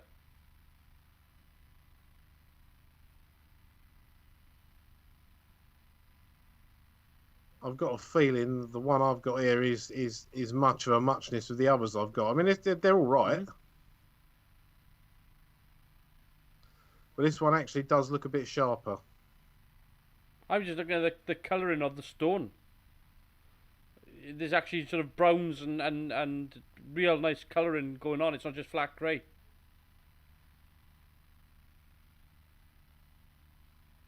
Yeah, nobody's going to notice. All bits of paper thrown everywhere. Or see you through that fence. Of all things to hide behind, like. Yeah, that wasn't the best bit about it. Is this part of the joyride still, is it? Can you see me? Where's he gone? No, where's he gone? No, this is just this is how it's meant to be, but you can tell it's a different scene because he's wiped off all the diagram that he drew on the windshield.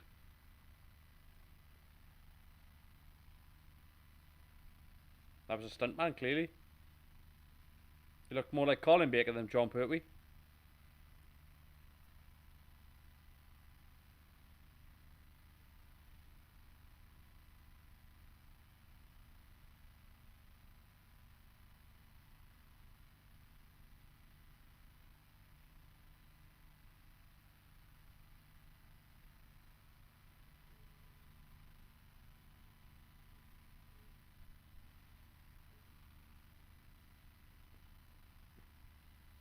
See, a nice little bit of continuity as well. They've remembered that Benton's been in a bit of a scrap.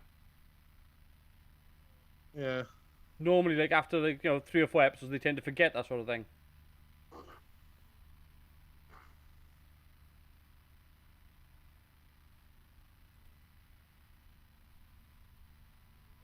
I don't want to insult that lady, but she reminds me mannerisms of Margaret Thatcher. Just I mean, mannerisms, nothing she's else. been in everything. Absolutely everything. Yeah, BBC stalwart for definite. Oh, Damaris Heyman, I mean, jeez. I mean, like I said, she's been around since 1929. She's still alive. Last thing she done was 2017. One Foot in the Grave, House of Elliot, The Bill. I mean, Duty Free, Super Gran.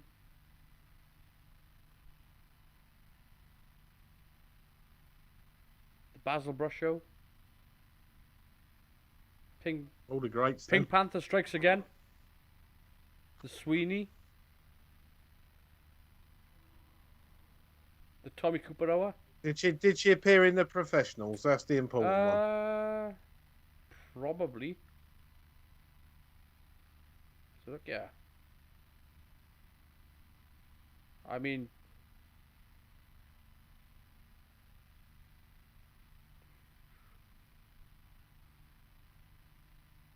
oh God, this career's going on for a lifetime. Zed Cars.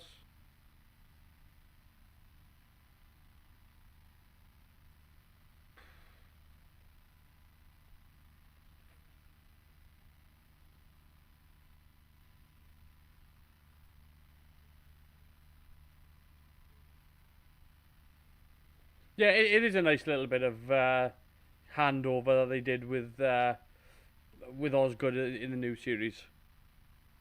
Yeah. She was also in the Young Ones, by the way. She what, She was mate? also in the Young Ones. Was she? Yeah. That's a career highlight.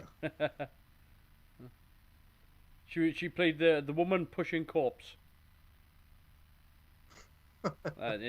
Nasty, yeah.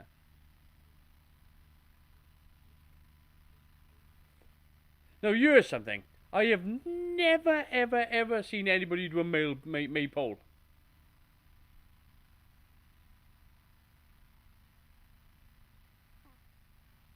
I'm sure it's popular in some places in England. I'm sure,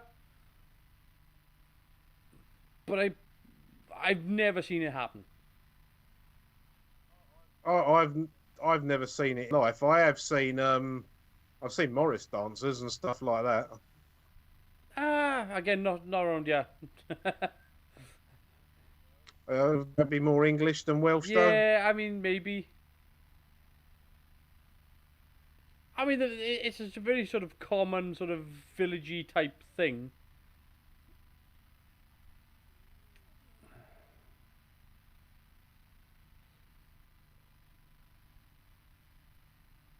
This just reminds me of the scene from bloody European Vacation. You know what I'm on about, too. Yeah. The slapping bit.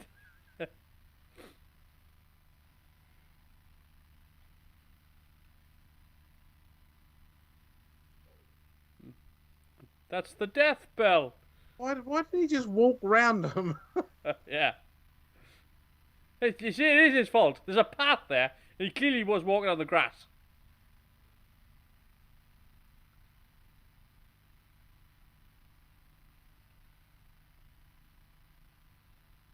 I mean, you're being threatened by a man covered in newspaper. I don't get them it. shots there where Pertwee is being held down. How much does he look like his son? Oh, yeah. Again, Sean now, at his age right now, is unbelievably like his old man.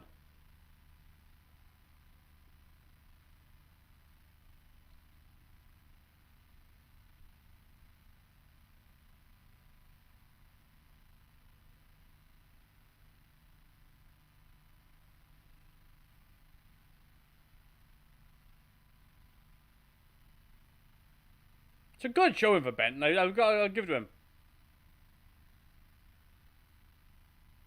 He's had a real outing.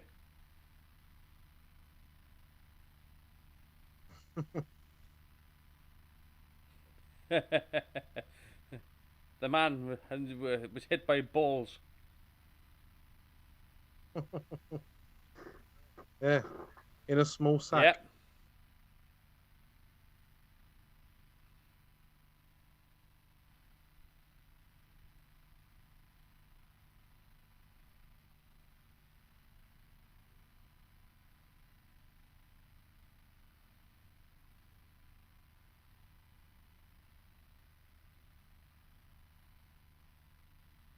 I mean, you can imagine when they were filming this, you can see those people standing around. I'm pretty sure those are just villagers standing around going, what the hell?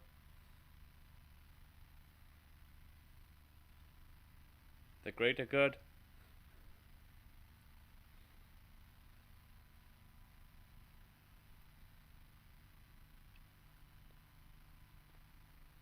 Did you just hear that line then? Are you out of your mind? Look how he's dressed. Burn him. I can't believe they're going to burn him without seeing if he weighs the same as a duck. He turned me into a newt. I got better.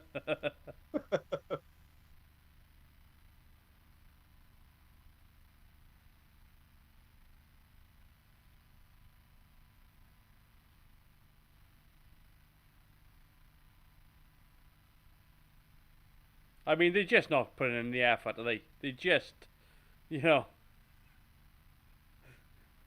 You got one job, lads. Repeat what he says with vigour.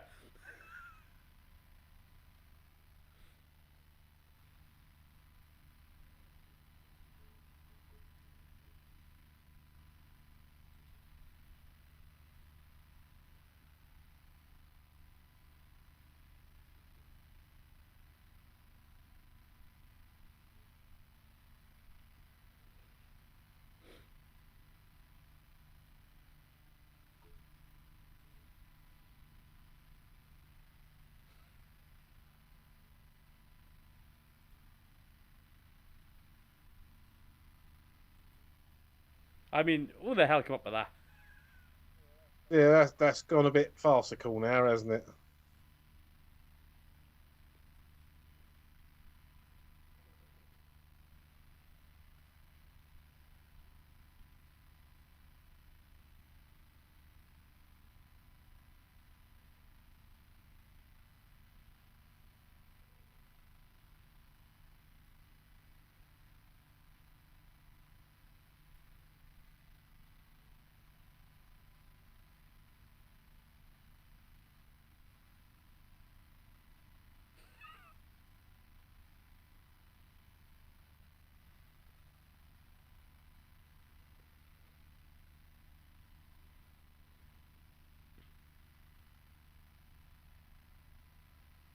I mean, that's gonna sting. Yeah.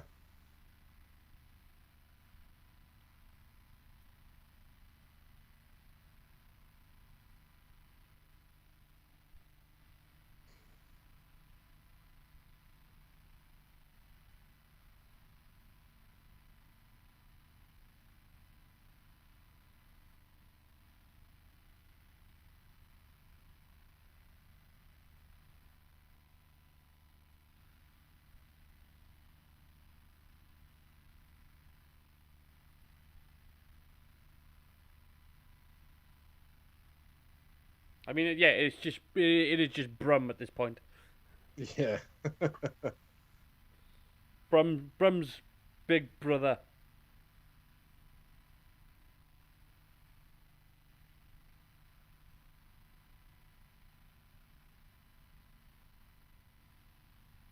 I mean, it's good writing though, the fact that they actually put in a sort of as they say, a Chekhov's gun, and ended up using it several episodes later. Yeah.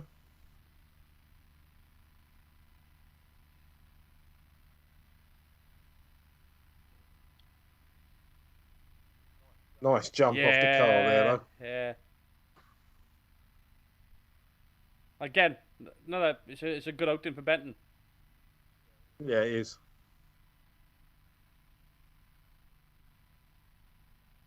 I think it does well because the fact that they've taken a group of characters that would normally be in control and have isolated them so that they have no superiority. They're not backed up by other force or anything like that. Yeah.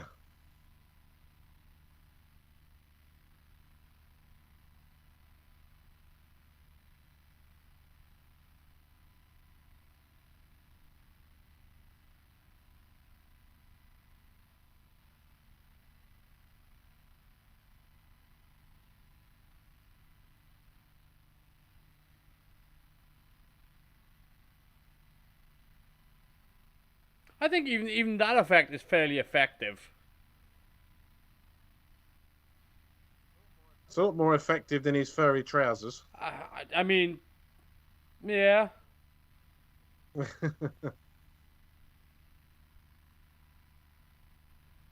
The costume is not too bad. Um, No, it's not. I'm just taking the P for the yeah, for the but sake of I it. think you know I think you could do something else with it though. I'm not sure because you can actually sort of see the tights at the bottom, and maybe they could have done something else. Use Jack's fur instead. I think would have been probably a better thing to go with.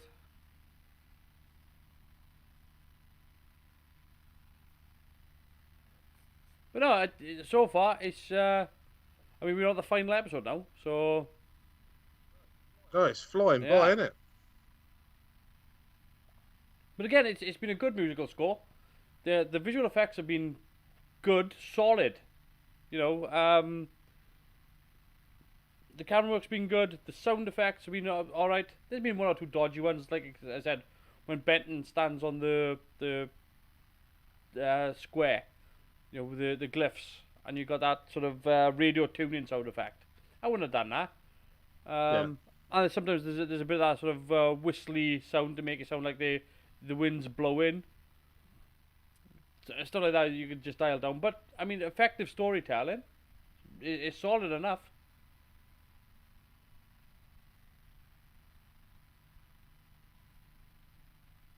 And again, they use the CSO for this. You know, it haven't been overdone. You know, it's. I think this is the first time we've seen it.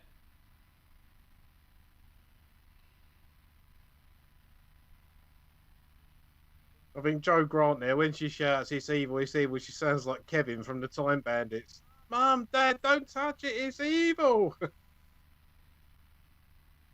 I mean, why she didn't chin him, I don't know.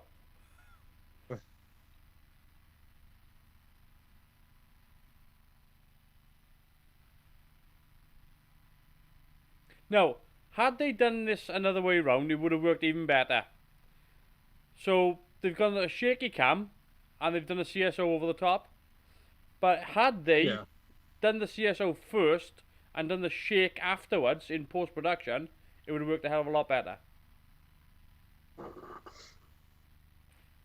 In much the same way they done the shake earlier, whereby the camera was zooming in and they shook afterwards. And all that is just bouncing the signal from side to side, just off centering.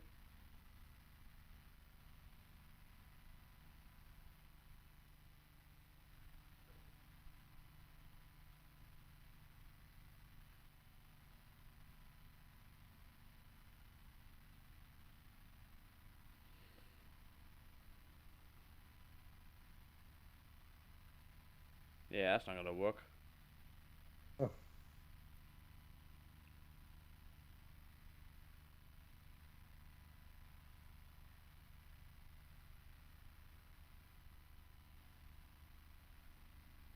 yeah. That's Mike doing well again. Yep.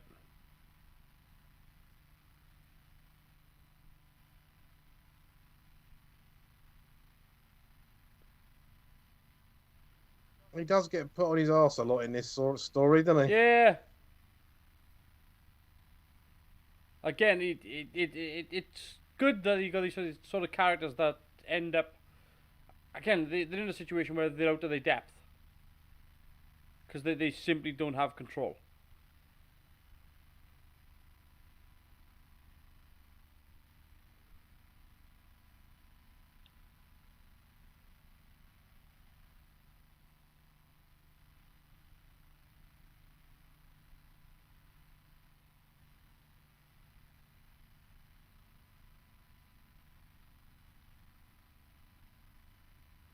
I mean, that's also a nice little twist with the fact that the villagers just don't go, yeah, okay.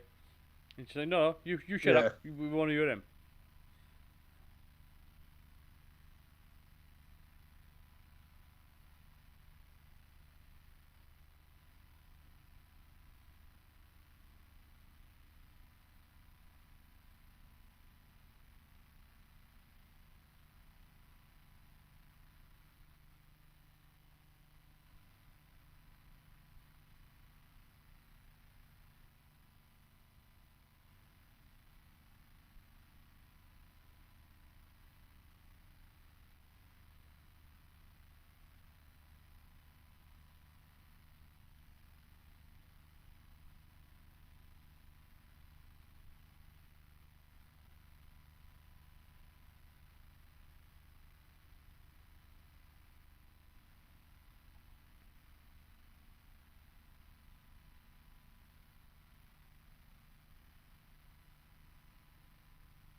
So this is a bit sort of like Carrier Night, I suppose.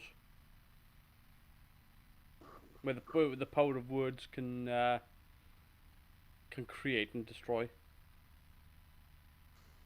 Yeah, and then we'll use that many years in the future to turn an old doctor back to a young one again. I mean, those are psychic satellites. Let's not get into that. But yeah, it's.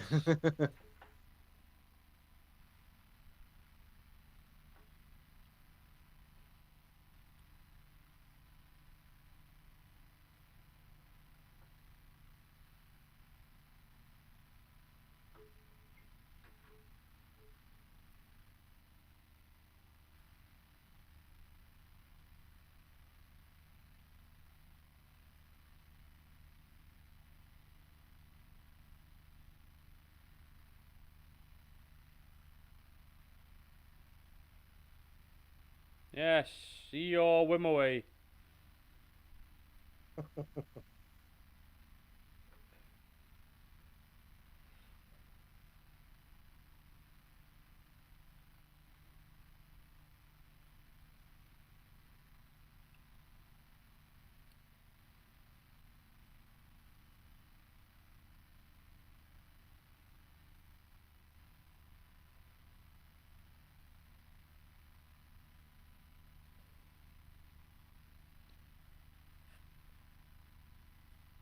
I mean, they're just making up names now. They're just going through every sort of name that they've got.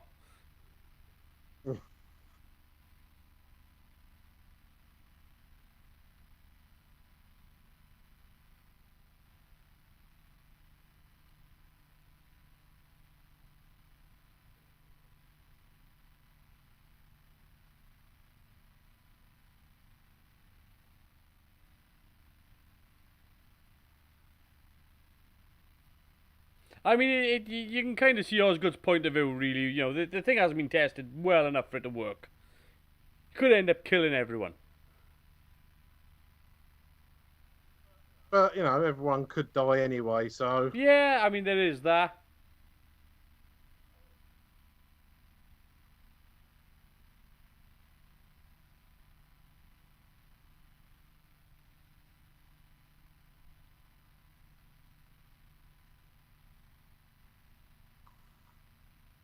No, see, if that had happened in real life, everybody would have just followed him. Because they hadn't decided who was the son that would go that way.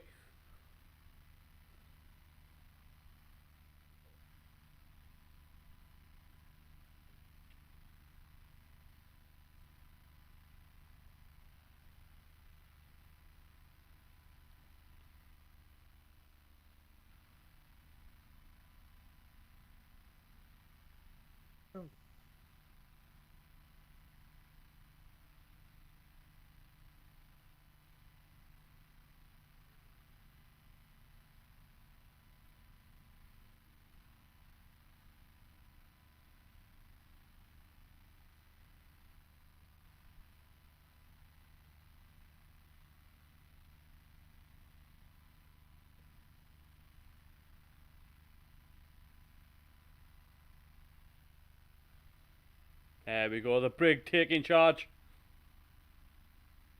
I mean, he was already in charge, except people didn't listen to him.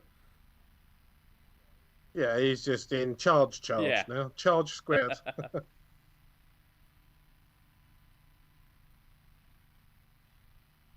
I mean, I'm just putting it out there. Joe Grant's legs are not being held down, and I would be kicking the life out of him.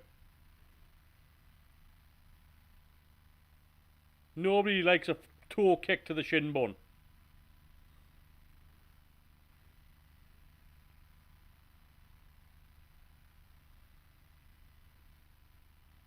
See, that visual effect is lovely. Yeah, that tunnel looks Yeah, great. for 71 as well. I mean, it's brilliant.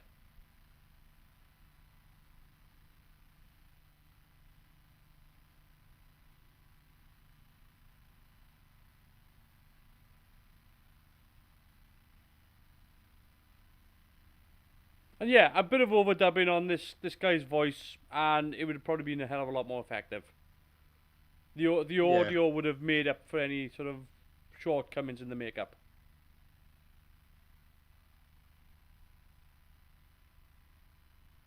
yeah. Poor old Bok don't look well, does he?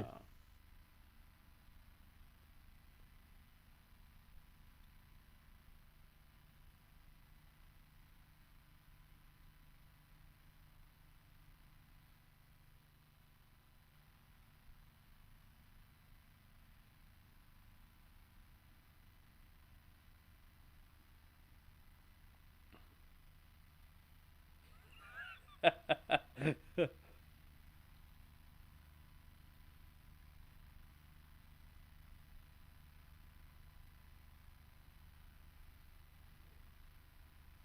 And yeah, I wouldn't have gone with a clap of thunder.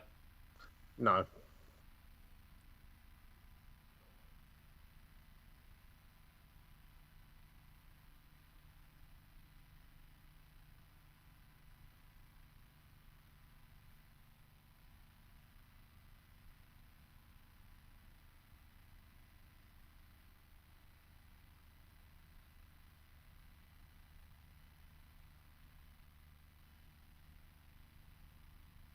I mean, they've picked some real, uh, what's the word to say, striking looking people to be in this story.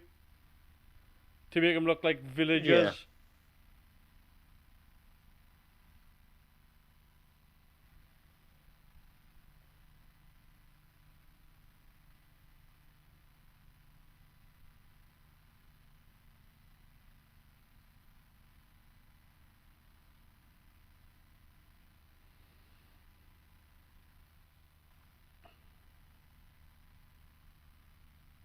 It's all right. Here comes the army. Yeah.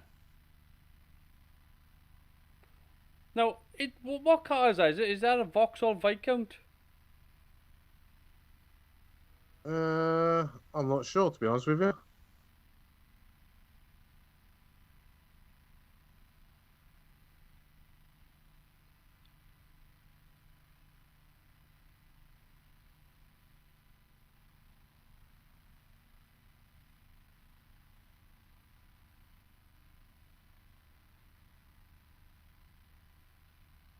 It's quite an effective little villain, that Bok. I, I think he works really well.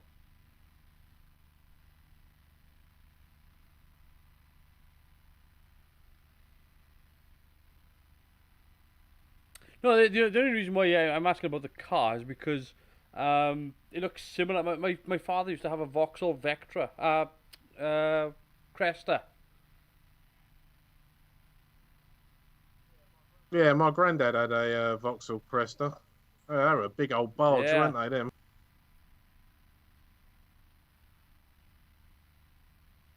big powerful cars though. I mean, they were Oh yeah, what were they, like 3.6 litre engine, something like that. something like that. Boot, you could get 12 bodies in.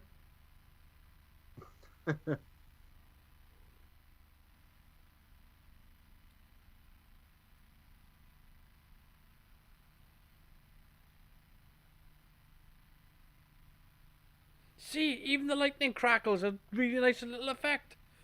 Peter Day done a Yeah, they are. brilliant job on this.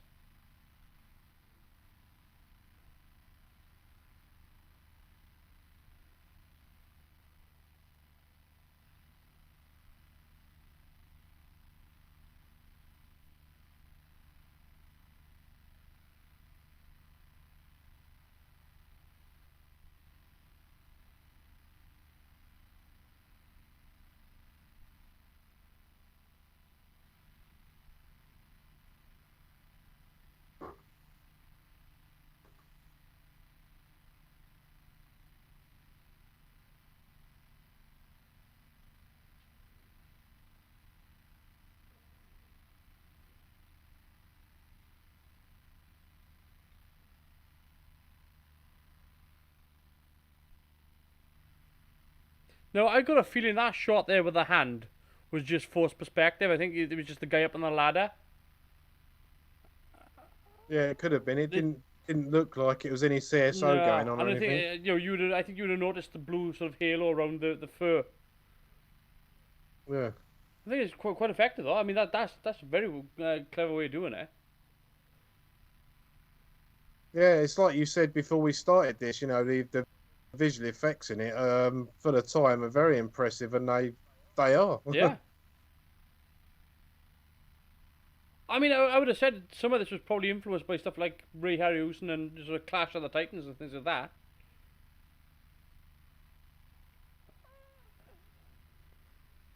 But I mean, like they've been very clever.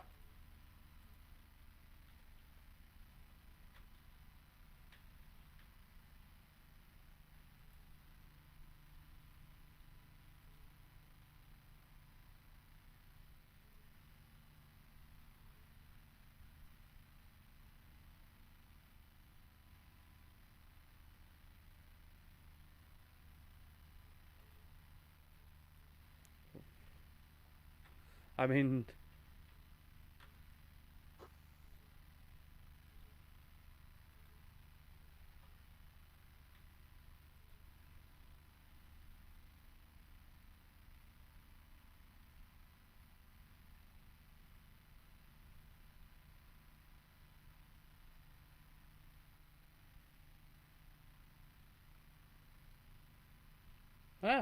the Clash of the Titans was 1981. That was 10 years after this. But Jason and the Argonauts, that was probably beforehand. Yeah, probably. Yeah. I saw a thing recently where someone had redone a lot of the bits of Jason and the Argonauts at 60 frames a second Oh, I in see. HD. Yeah, they done it with Clash of the Titans as well. 120 Yeah, frames. half looked good, smoothed up. Yeah. Yeah, just in the Argonauts from 1963, and that's obviously famous for the skeleton fight. Yeah.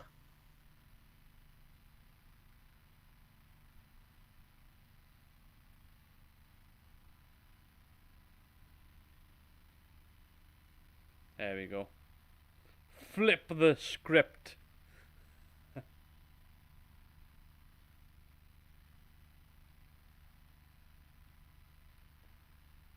Yeah, I think the biggest failing of the demon is definitely the voice. It's just a bit shouty. Yeah. It's a lot shouty.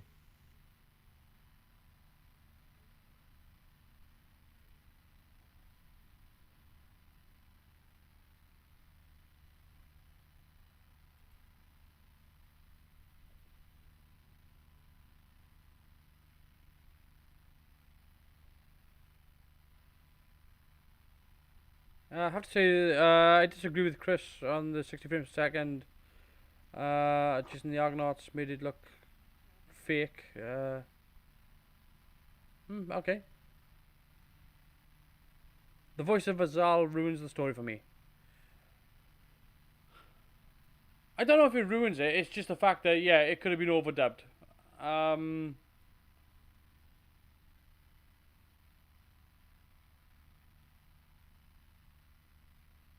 if anything required a little bit of ADR, it's his voice.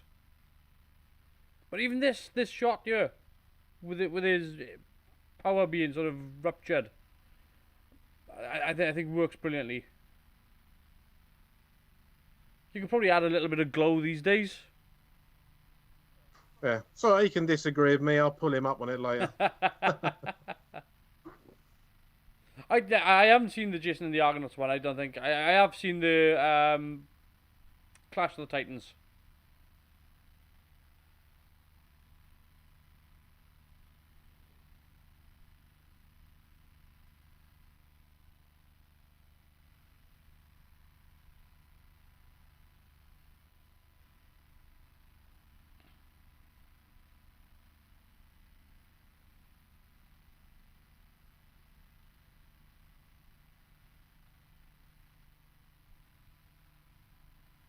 See, This camera shake here is now done in post, and that's what I was on about.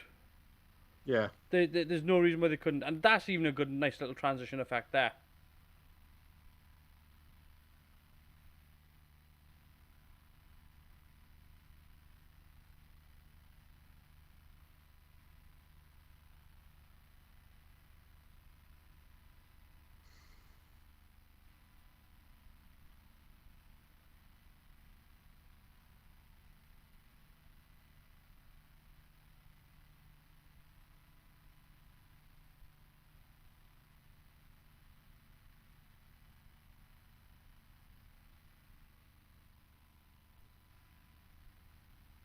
I don't know what the doctor means by that. Get out into what? Mm.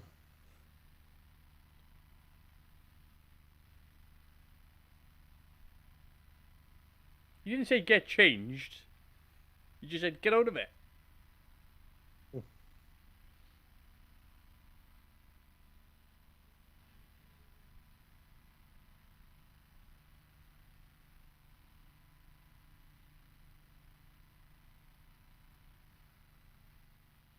So, I would imagine that the big bang at the dig would have probably been something like an atomic explosion.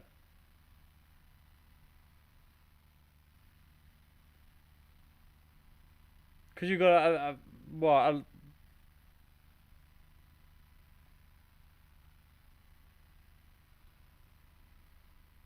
once again with the remote control. It's a nice setup from the first episode.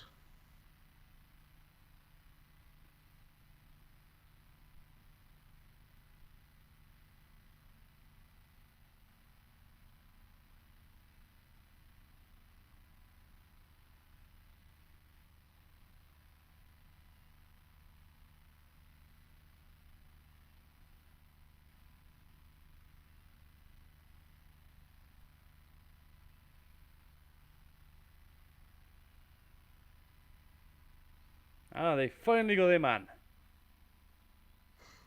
Saved themselves an awful lot of trouble if they just shot him there. You'd have only regenerated. We'd have just got a And John they could have Sim shot sooner. that as well. You just got a John Sim sooner. Well,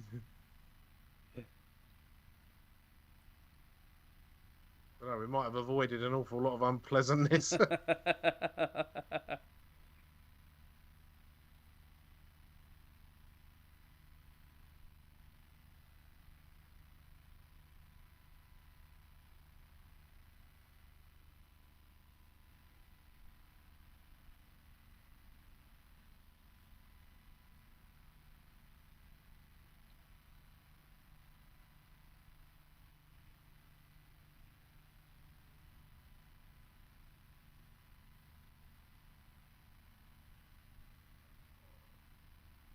So it is worth noting here that Stephen Thorne, who played the Azal the Daemon, was also Omega in the Three Doctors. Yeah, all right.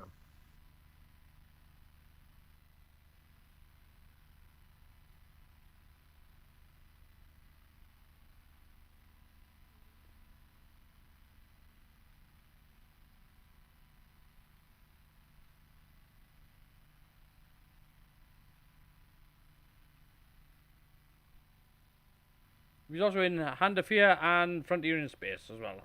Anyway, that's the end of Demons. There we go. It's all Yeah, over. I thought that was pretty good. I think a lot of it was familiar, so I think I have seen that before. Not when my kids were little, but probably on a BBC Two rerun in the 80s or something like that. Yeah. I mean, it's to me, like, I think it's much more interesting than something like Colony in Space.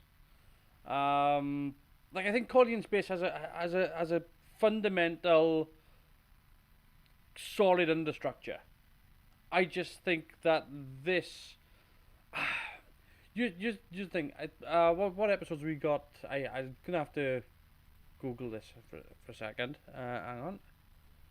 Let's look. Yeah, because this was the end of season 8.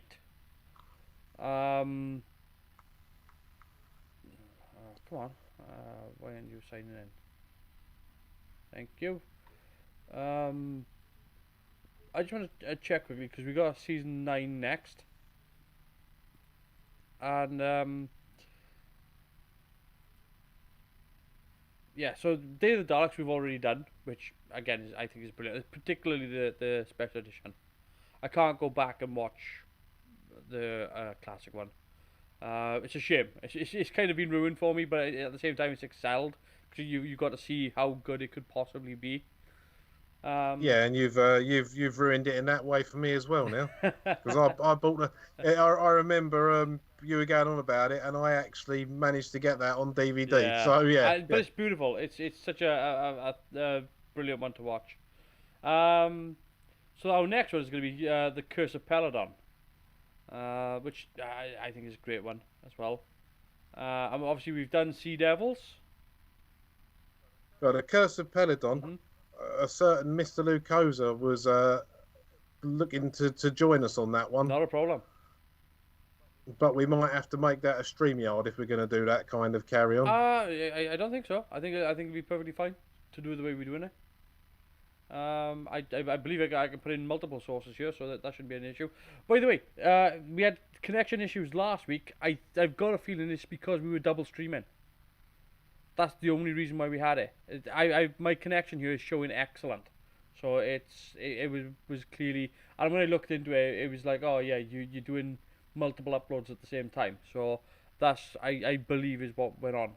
So Yeah, right. I'm not having any issues at all. It's literally it's staying at the bit rate that I've told it to stay at. So it's not struggling at all in any shape. Sea Devils, the Mutants. Mutants is okay. 6 parts, and then we get to the Time Monster. Now, again, Time Monster is one I think handles mythology a lot better. And it does because with Daemons, Azal is kind of like this sort of Q-like character, and he's a big, powerful entity. And I think what the story does well with Daemons is the fact that it's here's what I don't like with it. I don't like this thing whereby they say humans have evolved, but they got to where they are with assistance from aliens. I don't like that because I feel it undermines the character more than it doesn't undermine humanity. You know, humanity's always needing a leg up. It's just the fact that I feel like it doesn't do any favors for this. Like they said, this character's travelled half the galaxy. But it got you, and when it got you, it went, do you know what? Let's just stick around with these people. Um, with Q it works because Q we know is trying to. He's trying to interfere. He likes having a play, and that's what's missing from this character of Azal is the fact that he's not trying to. He's just summoned. So there's always pluses and minuses with these sorts of things. It deals with a small town. It deals with very ritualistic stuff. I just wish it had followed through on it. You know, I just it does bother. I can't tell you how much it bothers the shit out of me that they don't. If you're gonna pull the trigger on something, pull the damn trigger. You know, if it's the same when you do if you're gonna do an alien invasion story, make sure you got enough costumes so that you can make an alien invasion story, not just have an alien invade.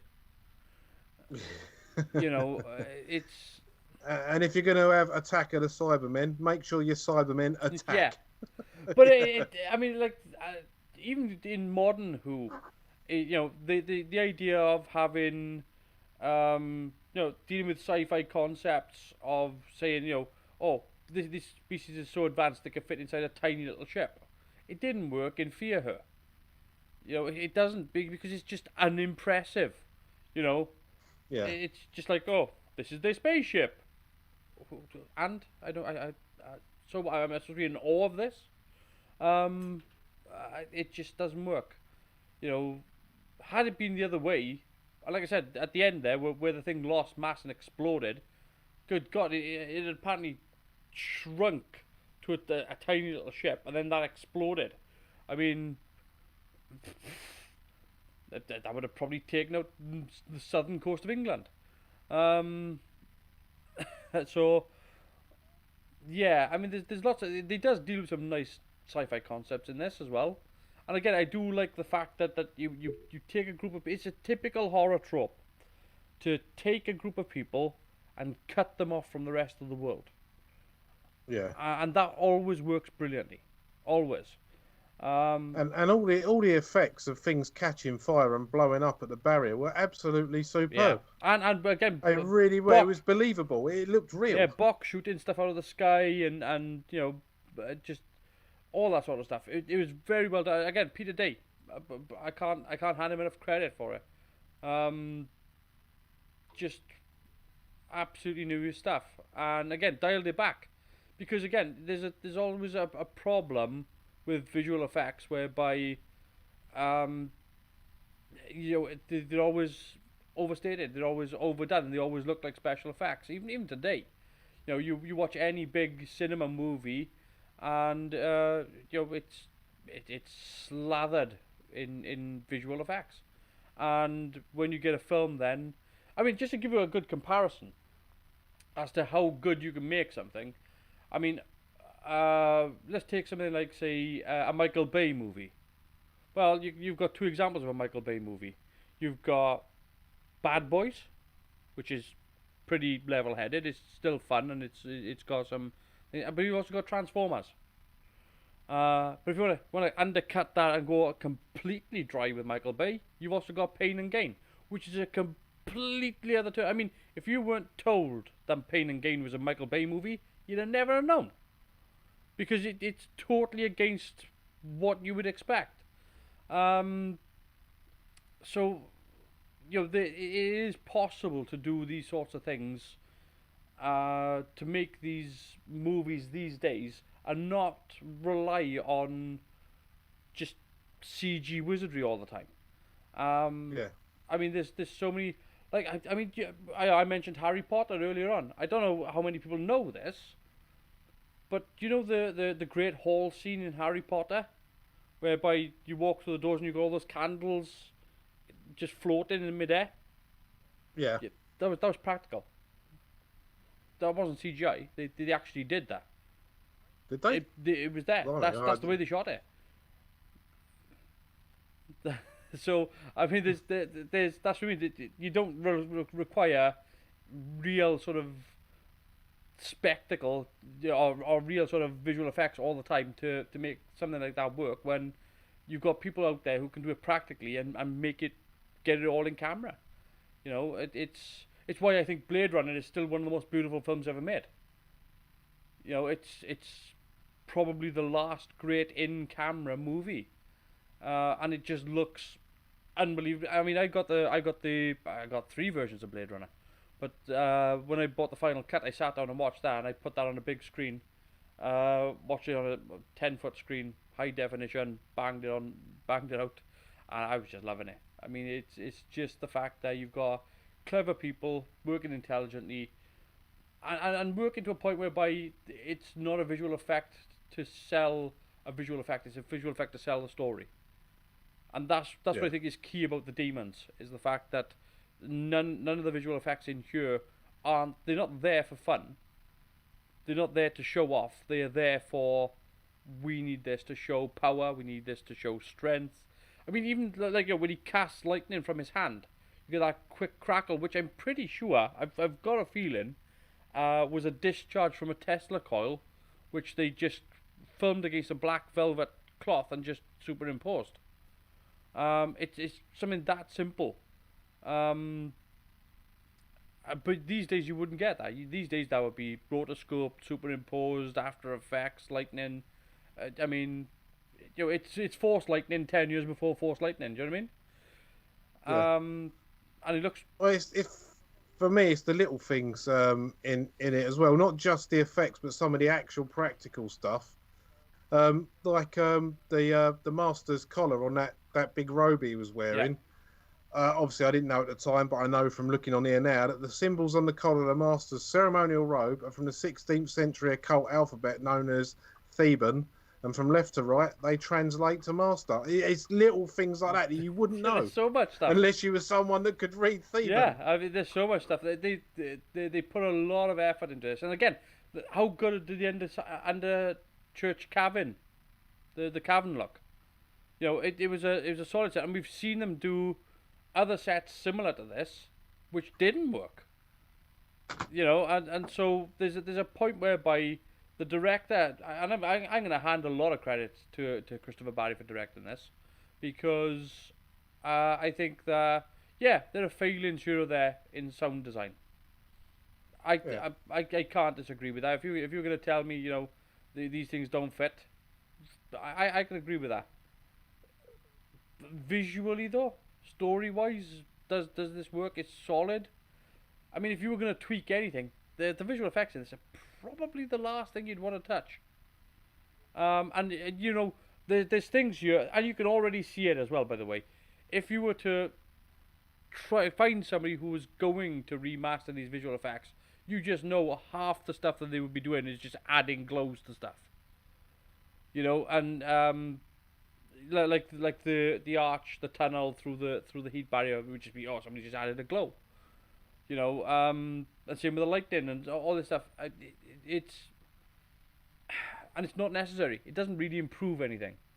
You know, No, I mean if I was going to change anything on that, I would redub Azal's voice, and that is literally it. Just make it, yeah. can still make it a booming voice, but you know, just more gravelly and more baritone rather than just someone shouting. Right, so you could do things in this that you could change modern wise, which would look absolutely staggering. You know, and using what they already had. For example, you know the scene where Bok shoots the soldier. Yeah, You could do a quick wipe across whereby you do a particle effect whereby it rips off the front skin, so you see the skeleton, and then that disintegrates as well. So you could do that in sort of like, but only do it in like sort of a 5 frame cut. So it's almost, you know, it's like boom. But you only just catch it with a couple of frames, like, so you take it in, but you're only consciously aware of it subtly. So you could do something like that, which would look amazing, but you wouldn't be improving the story. no, So it's, yeah, there are things you could do, but why? You know, and again, yeah, Azal's voice, yeah, like I said, it's a bit shouty. It's a bit shouty and not boomy, and that's where the weak part is. I mean, there's a couple of things here though, that I think, you know, we've got to. I mean, let's not sing too many praises for this episode. Let's talk about some of the faults here. It doesn't do well for Yates. Yates has his ass kicked throughout, and I know they were trying to sell the fact that the guy was supposed to be possessed, but he just beat the crap out of him, and he didn't come off looking good. And then the next time, then he gets into a fight, it doesn't work again. He gets tied up. He becomes somebody's bitch basically. And again, it's a good showing for Benton though, because Benton gets into these sorts of scuffles whereby he's kind of outclassed, but he's still, you know, he gives it all his all. You know, he's almost, you know, he's nearly killed on a couple of occasions. Like, you know, Hawthorne has to save the day in one occasion. So I think it's there's ups and downs with the characters. What do you think of having Unit? Or let me put it another way. What would you do with Unit then if you were just gonna want Unit to have its own side story? Like if you were gonna take Unit out of Doctor Who and make Unit its own thing, what sort of things would you want Unit to sort of tackle? oh blimey, that's a question, isn't it? I know, but I'm just thinking because of this, they kind of dealing with because in a lot of this they just kind of following the Doctor, and I'm just wondering, what would you do, given that in this situation they are cut off from the Doctor. So I'm just wondering what sort of things would you give Unit to do if they did with their own thing. I think it would probably end up something like Torchwood. Yeah. Um, if they were going to start carrying on with alien and supernatural type things, because it's the unit tend to deal with in Doctor Who, it would be something like Torchwood. But with unit, because it's um, the United Nations thing. I mean, you could one week you could have an alien story of some description. Hmm. The next week you could have a terrorist threatening to blow up, the Champs Elysees or something like that. It's you wouldn't have to stick with aliens. You could do espionage stories. All right, they'd be a bit harder to do now. But if you was to set it in the mid-80s during the Cold War era, there's quite a lot you could do with, like you say, you could have aliens one week, terrorists the next week, espionage the week after, and there's a lot you could do with Unit that So doesn't just revolve around science fiction. I'll tack a little idea onto this, Phil. Given that Unit started in 1966, that we know of, or 67, somewhere around there. It was started by with Lethbridge Stewart, in the Patrick Troughton era. So yeah, 66, 67 ish. I don't see why you'd have to stick with Unit being in any time period. Like I'm pretty sure you could do Unit from one season being the 60s, season being the 70s, one season being the 80s. Um, you could have them running concordantly as well. Um, but I mean, like they tackle these big sort of stories. Uh, See, my problem with having like a unit type thing, and why the Doctor ends up leading Unit around as being as a scientific advisor, is because usually in Doctor Who, they're too powerful to handle, and Unit's approaches always blow it up. Um, Yeah. but I mean, like I think if I was going to do a Unit show, I'd probably make it action. I think I would focus more on action than anything else. I think you would want a big sort of almost like an A team type show. Just do it like that. Lots of bullets fly in, lots of explosions, just racing, chasing, helicopters. I mean, we've got a sample of it, sort of in Demons, and that's one of the reasons why I brought it up is because there's so many the scope of what you could do with Unit, um, would be big skill because you're not even grounded to one country. You could be in France one week, Italy the next, Germany, Australia, whatever. It wouldn't make a difference. You've got different units in different countries, so you could do it. Really sort of big skill, but it would all have to be. I would do it at breakneck speed. Every episode would be like just gunning it out. Um, that would be my approach to Unit anyway. Just because you've got all these different types. Doctor Who's for the sort of the central hub, then um, the sort of the glue that holds it together. You've got Torchwood then, which is the more adult themed stuff. Sarah Jane, which is the more child stuff. So you've got all these different mixes of things, but we've never really had an action show from Doctor Who, and I think that the closest we've got is Sea Devils probably to that. I'm trying to think of another action-packed show from Doctor Who. Well, I mean, we had the that one big section in the Ambassadors of Death, I suppose, that had a lot of action. I in mean, it. again, the Havoc team kind of showed you what Unit could be. Like if you were to look at all the like even the warehouse fights, um, those sorts of things. You could have these sort of big punch ups and have these huge sort of big because you're dealing with potentially what you're dealing with is a squadron of people at Unit. So you're talking what we dealing with there? A squadron of troops, say 12 overall, and then 30 back in. So, maybe you could deal somewhere between 50 to 60 people overall, maybe that you would need for to make it look big enough for its own thing. But then again, I mean, that's easy enough to come by. That's not a difficult thing to get out there. Um, and it does amaze me that they haven't done a unit show, given that it's already sort of in the zeitgeist of Doctor Who. Like, it's already in the fabric of the show. Um, but anyway, getting back to the demons. Um, yeah, it's an interesting idea for the species, but again, they kind of do this as well in all sort of.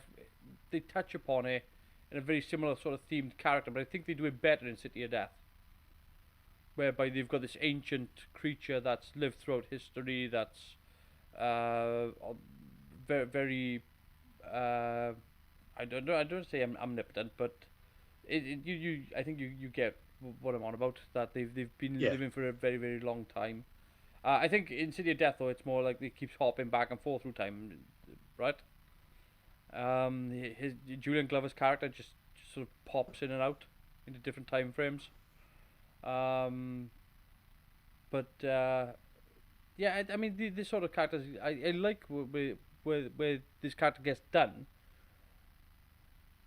Um, what would you do with this character? Because like there's a potential for this character. As always, there's always a potential for a character, even a destroyed one, to return. So if you were going to bring it back, what would you do with it? Well, I mean, what could you do with it, really? I mean, if his thing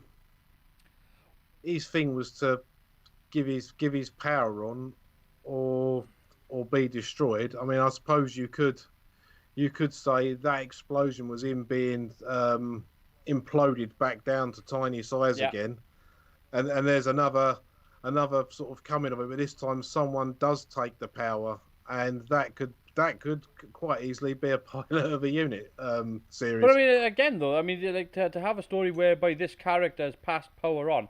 There's a story there as well for sort of responsibility. There's a chance to tell another story there. There's another chance to tell, what you could do with, why having a great amount, one person having a great deal of power isn't necessarily a good thing. And so there's a potential for that sort of story to be told. But I mean, they've done this. I mean, they've done one in Jodie Whittaker's version as well, didn't they? With those two characters, the oh god, I can't remember what they're called. I tried to forget it. Oh, I know what you mean, but it was kind of Look, she's an all-powerful being, along, and now she's in prison forever. yeah, they were kind of like an offshoot of the Guardians, weren't they? Yeah, I mean, they were sort of like the elementals, the ethereals. I mean, Oh, that was the Eternals. one with the weird disjointed fingers, weren't it? Which was a good Yeah. effect. I'll give it that. But yeah, it didn't really go anywhere I much. just thought it was odd. They were just shoving fingers in people's ears. I was like, what? What are you doing? Yeah, first story where we got to actually go into space, and it was that. Yeah. I mean, that's this sort of story being done on a CAC level. Yeah, very cack level. Yeah, But that's what I'm saying. Like, this is why I like the story done like this, because I can compare it to other, oh, these beings are all mighty beings, and you can't, possibly fight them. You don't have the capabilities to fight these things. And then, in a lot of these cases, it's just a case of, oh no, I pressed this button and now they're trapped. Whereas with this, I feel like at least there was a lot of rationale with the Doctor. There was a lot of the fact that the Doctor was making a case for not wanting the power, as well as the Master being one that was sort of rabid for it. Of course, it never works for the Master. It can never. It would be interesting if it did. It'd be interesting to see. Oh yeah, that'd be an interesting plot arc, and then some. But again, we got this again with the Master from Timeless Children, whereby he absorbed the bloody cyber matrix or whatever the hell it was. Siberium, is it? Something ridiculous like that. Yeah, and Yeah. then nothing happened. I'm all powerful. Are you? Because you just lost. Um, it just that's what bugs me with these sorts of stories. Um, again, it's why I think a character like Q works really, really well, is because Q's never really defeated. It's just the fact that he gets proven wrong, and he just doesn't Yeah. like it. He just goes and has a strop. Um, but yeah, but these sort you can see the problem with sort of writing these sort of characters, whereby you've got these all powerful entities. The one thing I like with the Guardians is the fact that no matter what, you can't destroy them. You just can't. There's no, if you destroy the Light Guardian, the Black Guardian will bring him back, because there has to be that balance. You can't destroy the White Guardian, because the Black Guardian will do exactly the same thing. They omnipresent all the time. That's the way it is. That's the. It still amazes me that they haven't been brought back. I mean, they've been mentioned, but I mean, like this. You have to understand. Like, I think, what do you do with them? Like, what do you possibly do? And I like the fact that they haven't been brought back. I would bring them back, me personally, but you'd have to bring back the Black Guardian, I think, first, because the second the White Guardian shows up, I think it's all over. And unless, of course, the White Guardian is taxing the Doctor to do something, and then have the Black Guardian interfere. But again, what would you do? Because these things are, the universe is a playground to them. So we yeah, I don't know. I mean, I'm just surprised they haven't been brought back. I mean, if they'd have been brought back in recent times, it would have been half-assed anyway, and we'd be complaining about the fact that they brought them back. I'd imagine. I would yeah, I would don't know. assume that if I was going to bring them back, it would be something, because I don't want galaxy ending stories or universe ending stories, or I want something original. I want something, I want something that's a little bit more than we have to stop everybody from dying. It's not good enough. There's a reason why those sorts of stories don't pan out. Like Star Trek Discovery is doing that every season now. It's the Earth is going to be destroyed, and humanity is going to be destroyed, and the galaxy is going to be destroyed, and now it's I got I think that's why I got into sort of season 2 of Discovery, and just went, I'm not watching this shit. I can't be bothered with it. I can't. Yeah, you managed. I think at the time we were talking about, I think you managed only about 2 more episodes than I Yeah, did. and Um, that's part of the problem. I can't be bothered with that sort of nonsense of this thing is going to kill everyone, and so what? So we've had this story 100 times before, and where do we go from there?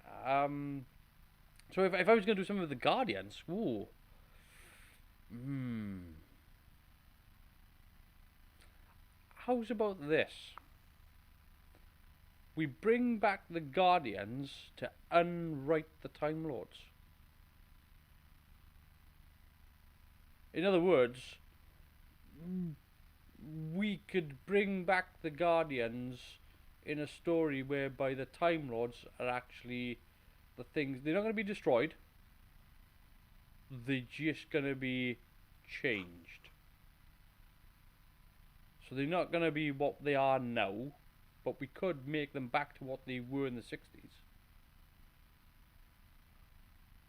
That's a potential that you could do. that is a potential you could do, because we all know what they are now, and it's not good. Well, I mean, look, I know nobody likes a hard reset, but once you get the hard reset out of the way, you can, there's the Bobby Ewan steps out of the shower. It's a Yeah. terrible, terrible, terrible story idea. But once it's out the way, he's back and tough.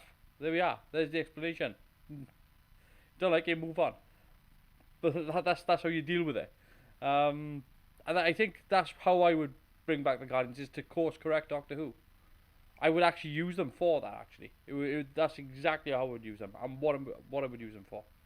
It's a big opportunity. So if you wanted to, you could hit a big, huge reset button without deleting the canon.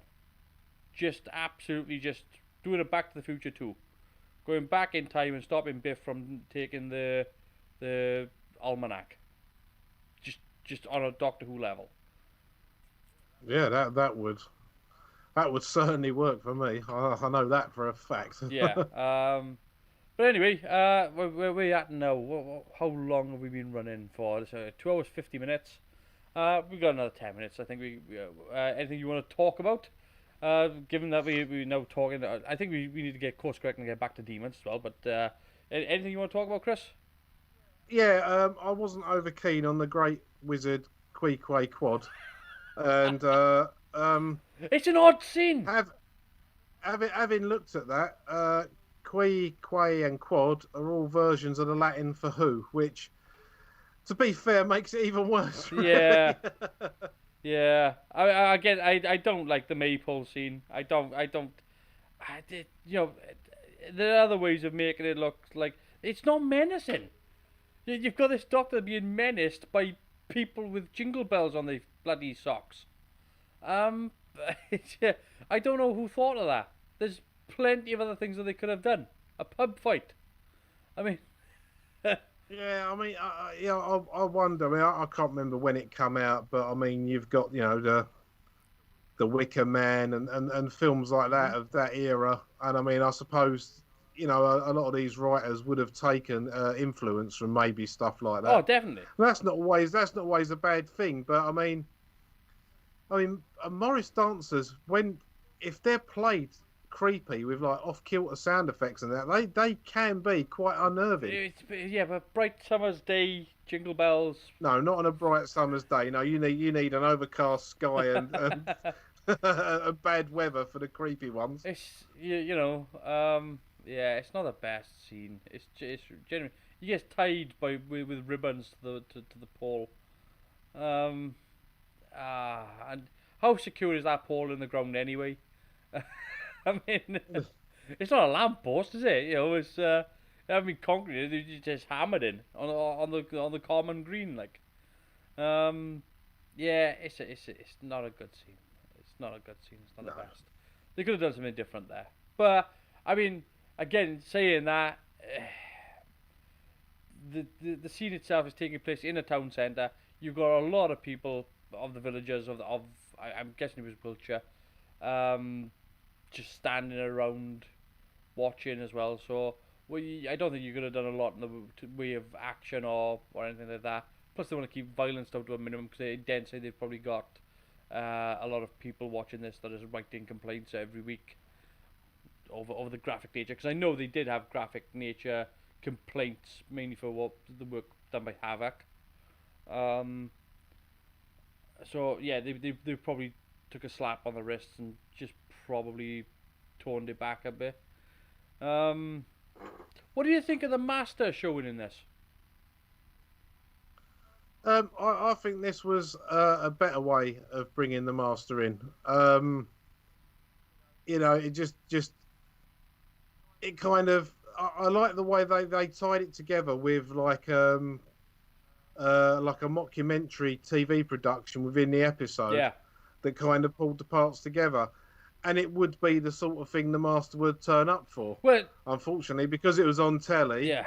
The Doctor and that got to see about it as well. Whereas if it hadn't have been on telly, the Master might have got away with it. So, I mean, this is the Master's story, mind. I mean, this is instigated by the Master, as well. Yeah. So it's kind of, this is one of the Master's plans, to summon Azal, to bring about sort of destruction and power.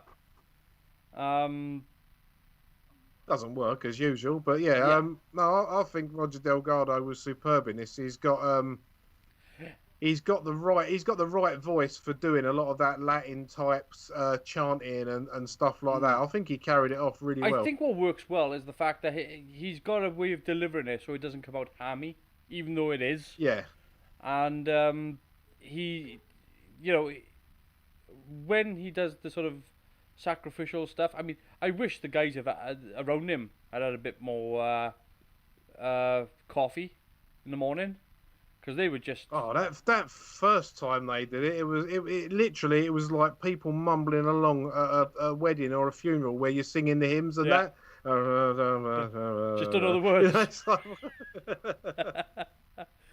So yeah, that's Demons. I'm gonna give this. I'm gonna score this 5-parter, which is unusual as well because it's normally a 6 or a 4, so it's unusual to be landing on a 5.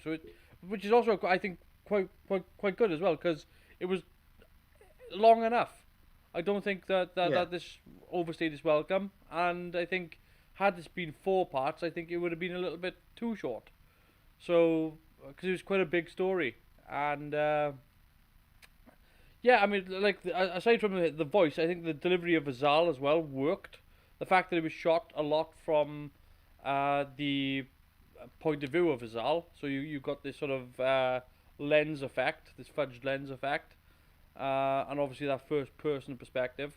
There was a lot of horror stuff as well through that, where they had these big winds blowing and the camera sort of almost shaky, kind of almost reminiscent of sort of the opening scene of um not Army of Darkness, Evil Dead, where the cameras go through the forest, up to the cabin.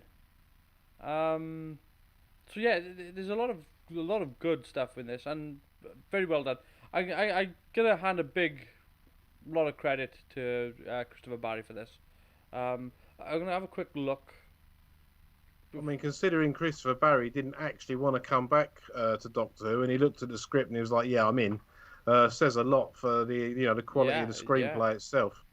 Um, so sadly passed away in 2014, age 88. But there we are. Yeah, Doctor Who Power of the Daleks 2016. That would obviously been the video for the DVD. Done tripods. Love that show. A lot of good work by Martin Bowen and that. Tulip Bravo. Or Creatures Great and Small. A Creature from the Pit.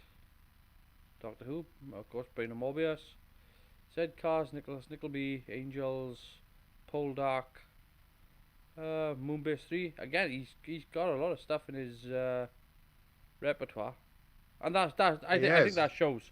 I think that's what shows in his directing is the fact that he's got a wide range. St. Ives, a lot of TV shows, but a lot of big, broad spectrum. Yeah, fantastic. Yeah. So anyway, scoring this, um, what would I give this? Uh, I think I'm gonna put this up there. I think I'm gonna give this a 7.7. 7.7. I'm going to give it a 7.5. And I must admit, I probably would have given it an 8.5 because I really enjoyed it. Mm-hmm. But the Quiqua Quad bit Yep. and Azal's voice just take a point off for me. So yeah, I'll give it a 7.5. It was an enjoyable story. Yeah. And you know, I think I've definitely seen it before, but I couldn't remember, like the nuances of it and that. And watching it now and seeing the effects that they managed to pull off then with what they had. I mean, that tunnel through the heat barrier, the lightning, some of the effects of Azal getting bigger and Yep. that, they weren't horrible to look at. It didn't sort of like fit in with the normal kind of effects that you got from the BBC in the 70s. There was a lot There was a lot of It was above par for the yeah. time, for definite. There's a lot of sensible choice making in this. Yeah. Um. So next week, of course, we are skipping Day of the Daleks, and we are going to be doing the Curse of Peladon, which is going to be an interesting one because Curse of Peladon, if I remember rightly, happens to have an actor in it by the name of David Troughton. So that's going to be interesting. Definitely one to talk about. And of course, I think David Troughton, is it David Troughton who comes back in the episode Midnight as well? Because I think both Troughtons are in. Because the only Troughton that's not an actor, I think, is Mark. And but I think David Troughton. I'm gonna have a quick look before we get started. Yeah, so yeah, I wanna just get through your doctors. Blah blah blah. Yeah. Well, was that a Tennant or a Smith episode? David Tennant, yeah, Midnight. David Tennant Yeah, one. Yeah. it's where they're on the thing and the creature keeps adapting to David Tennant's voice and ends up matching his speech. Him and the woman go head to head and they end up talking and saying exactly the same thing at the same time. Yeah, that's Professor Hobbs. Yeah, he was. Yeah, Midnight. Yeah. That weren't actually too bad an episode, as it It's goes. a good idea for a creature. Very good idea. The fact that this thing sort of just starts talking behind you, just copying you, catching up to you, and then overtakes. Sort of stealing your identity. So yeah, Shakespeare, Doctor Who, blah blah blah blah blah blah blah. Yes. Blah blah blah blah blah blah. Let's look. Yeah, I'm just having a quick look at his bio before we go. But while you're looking, then, Mhm. did you know that the incantation used by the Master to summon the demon Mhm. is the nursery rhyme "Mary Had a Little Lamb" spoken backwards? It was originally going to be the Lord's Prayer spoken backwards, but BBC boss's objective, so he done "Mary Had a Little Lamb," and obviously Roger Delgado learnt how to say it backwards, and Yeah. that's what it is. So yeah. Yeah, so Michael Troughton, who is the other actor, is obviously Joanna Troughton. Now, Michael Troughton was also in Doctor Who as well, because he was in the Christmas episode, wasn't he? With, oh god, let's try to think.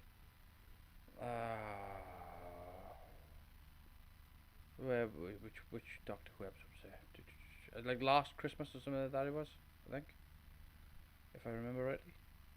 Was that the one with the girl in stasis? It was last Christmas. Oh, yeah, he played another one. Played a doctor. He played Professor Albert. There we go. They always play doctors. They just call professors. That's it. One played Professor Hobbs. The other one plays Professor Albert. Yeah, and amusingly enough, what did Ace used to call the Doctor? Yeah. So yeah, there's Jane Troughton, Joanna Troughton, and Mark Troughton. I don't believe they're actors. I could be wrong. I don't think so. Joanna Troughton. Let's have a quick look. I think she's a book writer. Joanna Troughton books. Yeah. Yeah. So it's just literally. I think Mark Troughton. Oh, that's right. Yeah. So Harry Melling, who was in Harry Potter, as well. He is Joanna Troughton's son, so he's Patrick Troughton's grandson. Yeah, right. So, and he played oh god, no, you're asking Dudley Dursley in Harry Potter. He's lost a lot of weight now.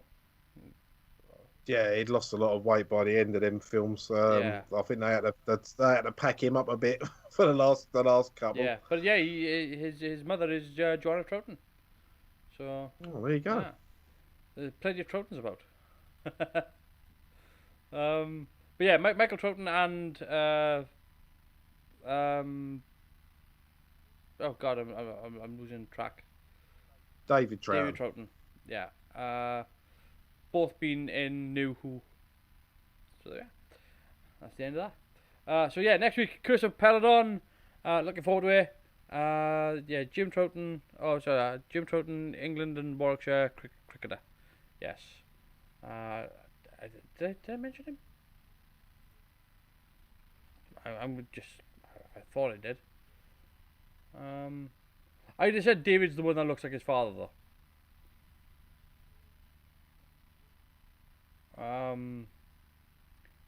I don't even know if I could.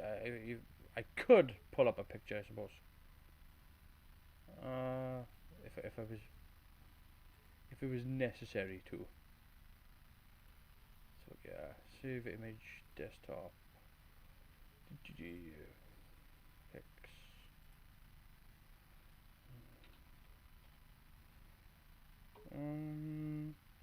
Save. Okay, let's try this. This could go hideously wrong, but yeah, create new. Okay, browse desktop.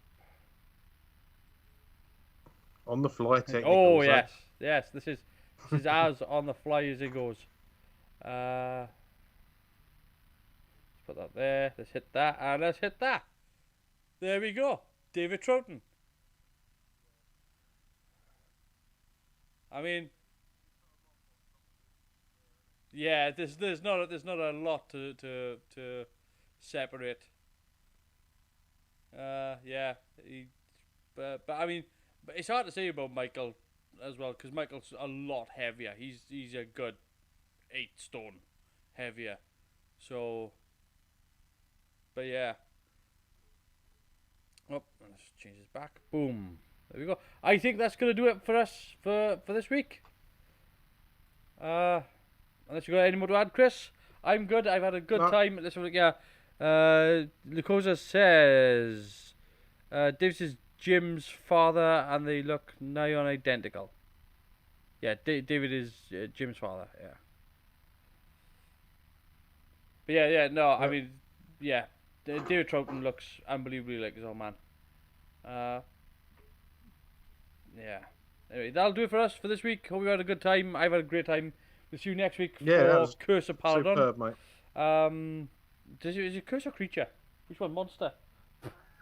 Curse, isn't it? It's Curse, the first one. There's too many. You can't trust your DVD order. That cocked you up a few weeks ago. Yeah, but nobody gets to see that because we deleted it. I deleted it. It's my fault. It's in the bin. I know it happened. Don't remind me.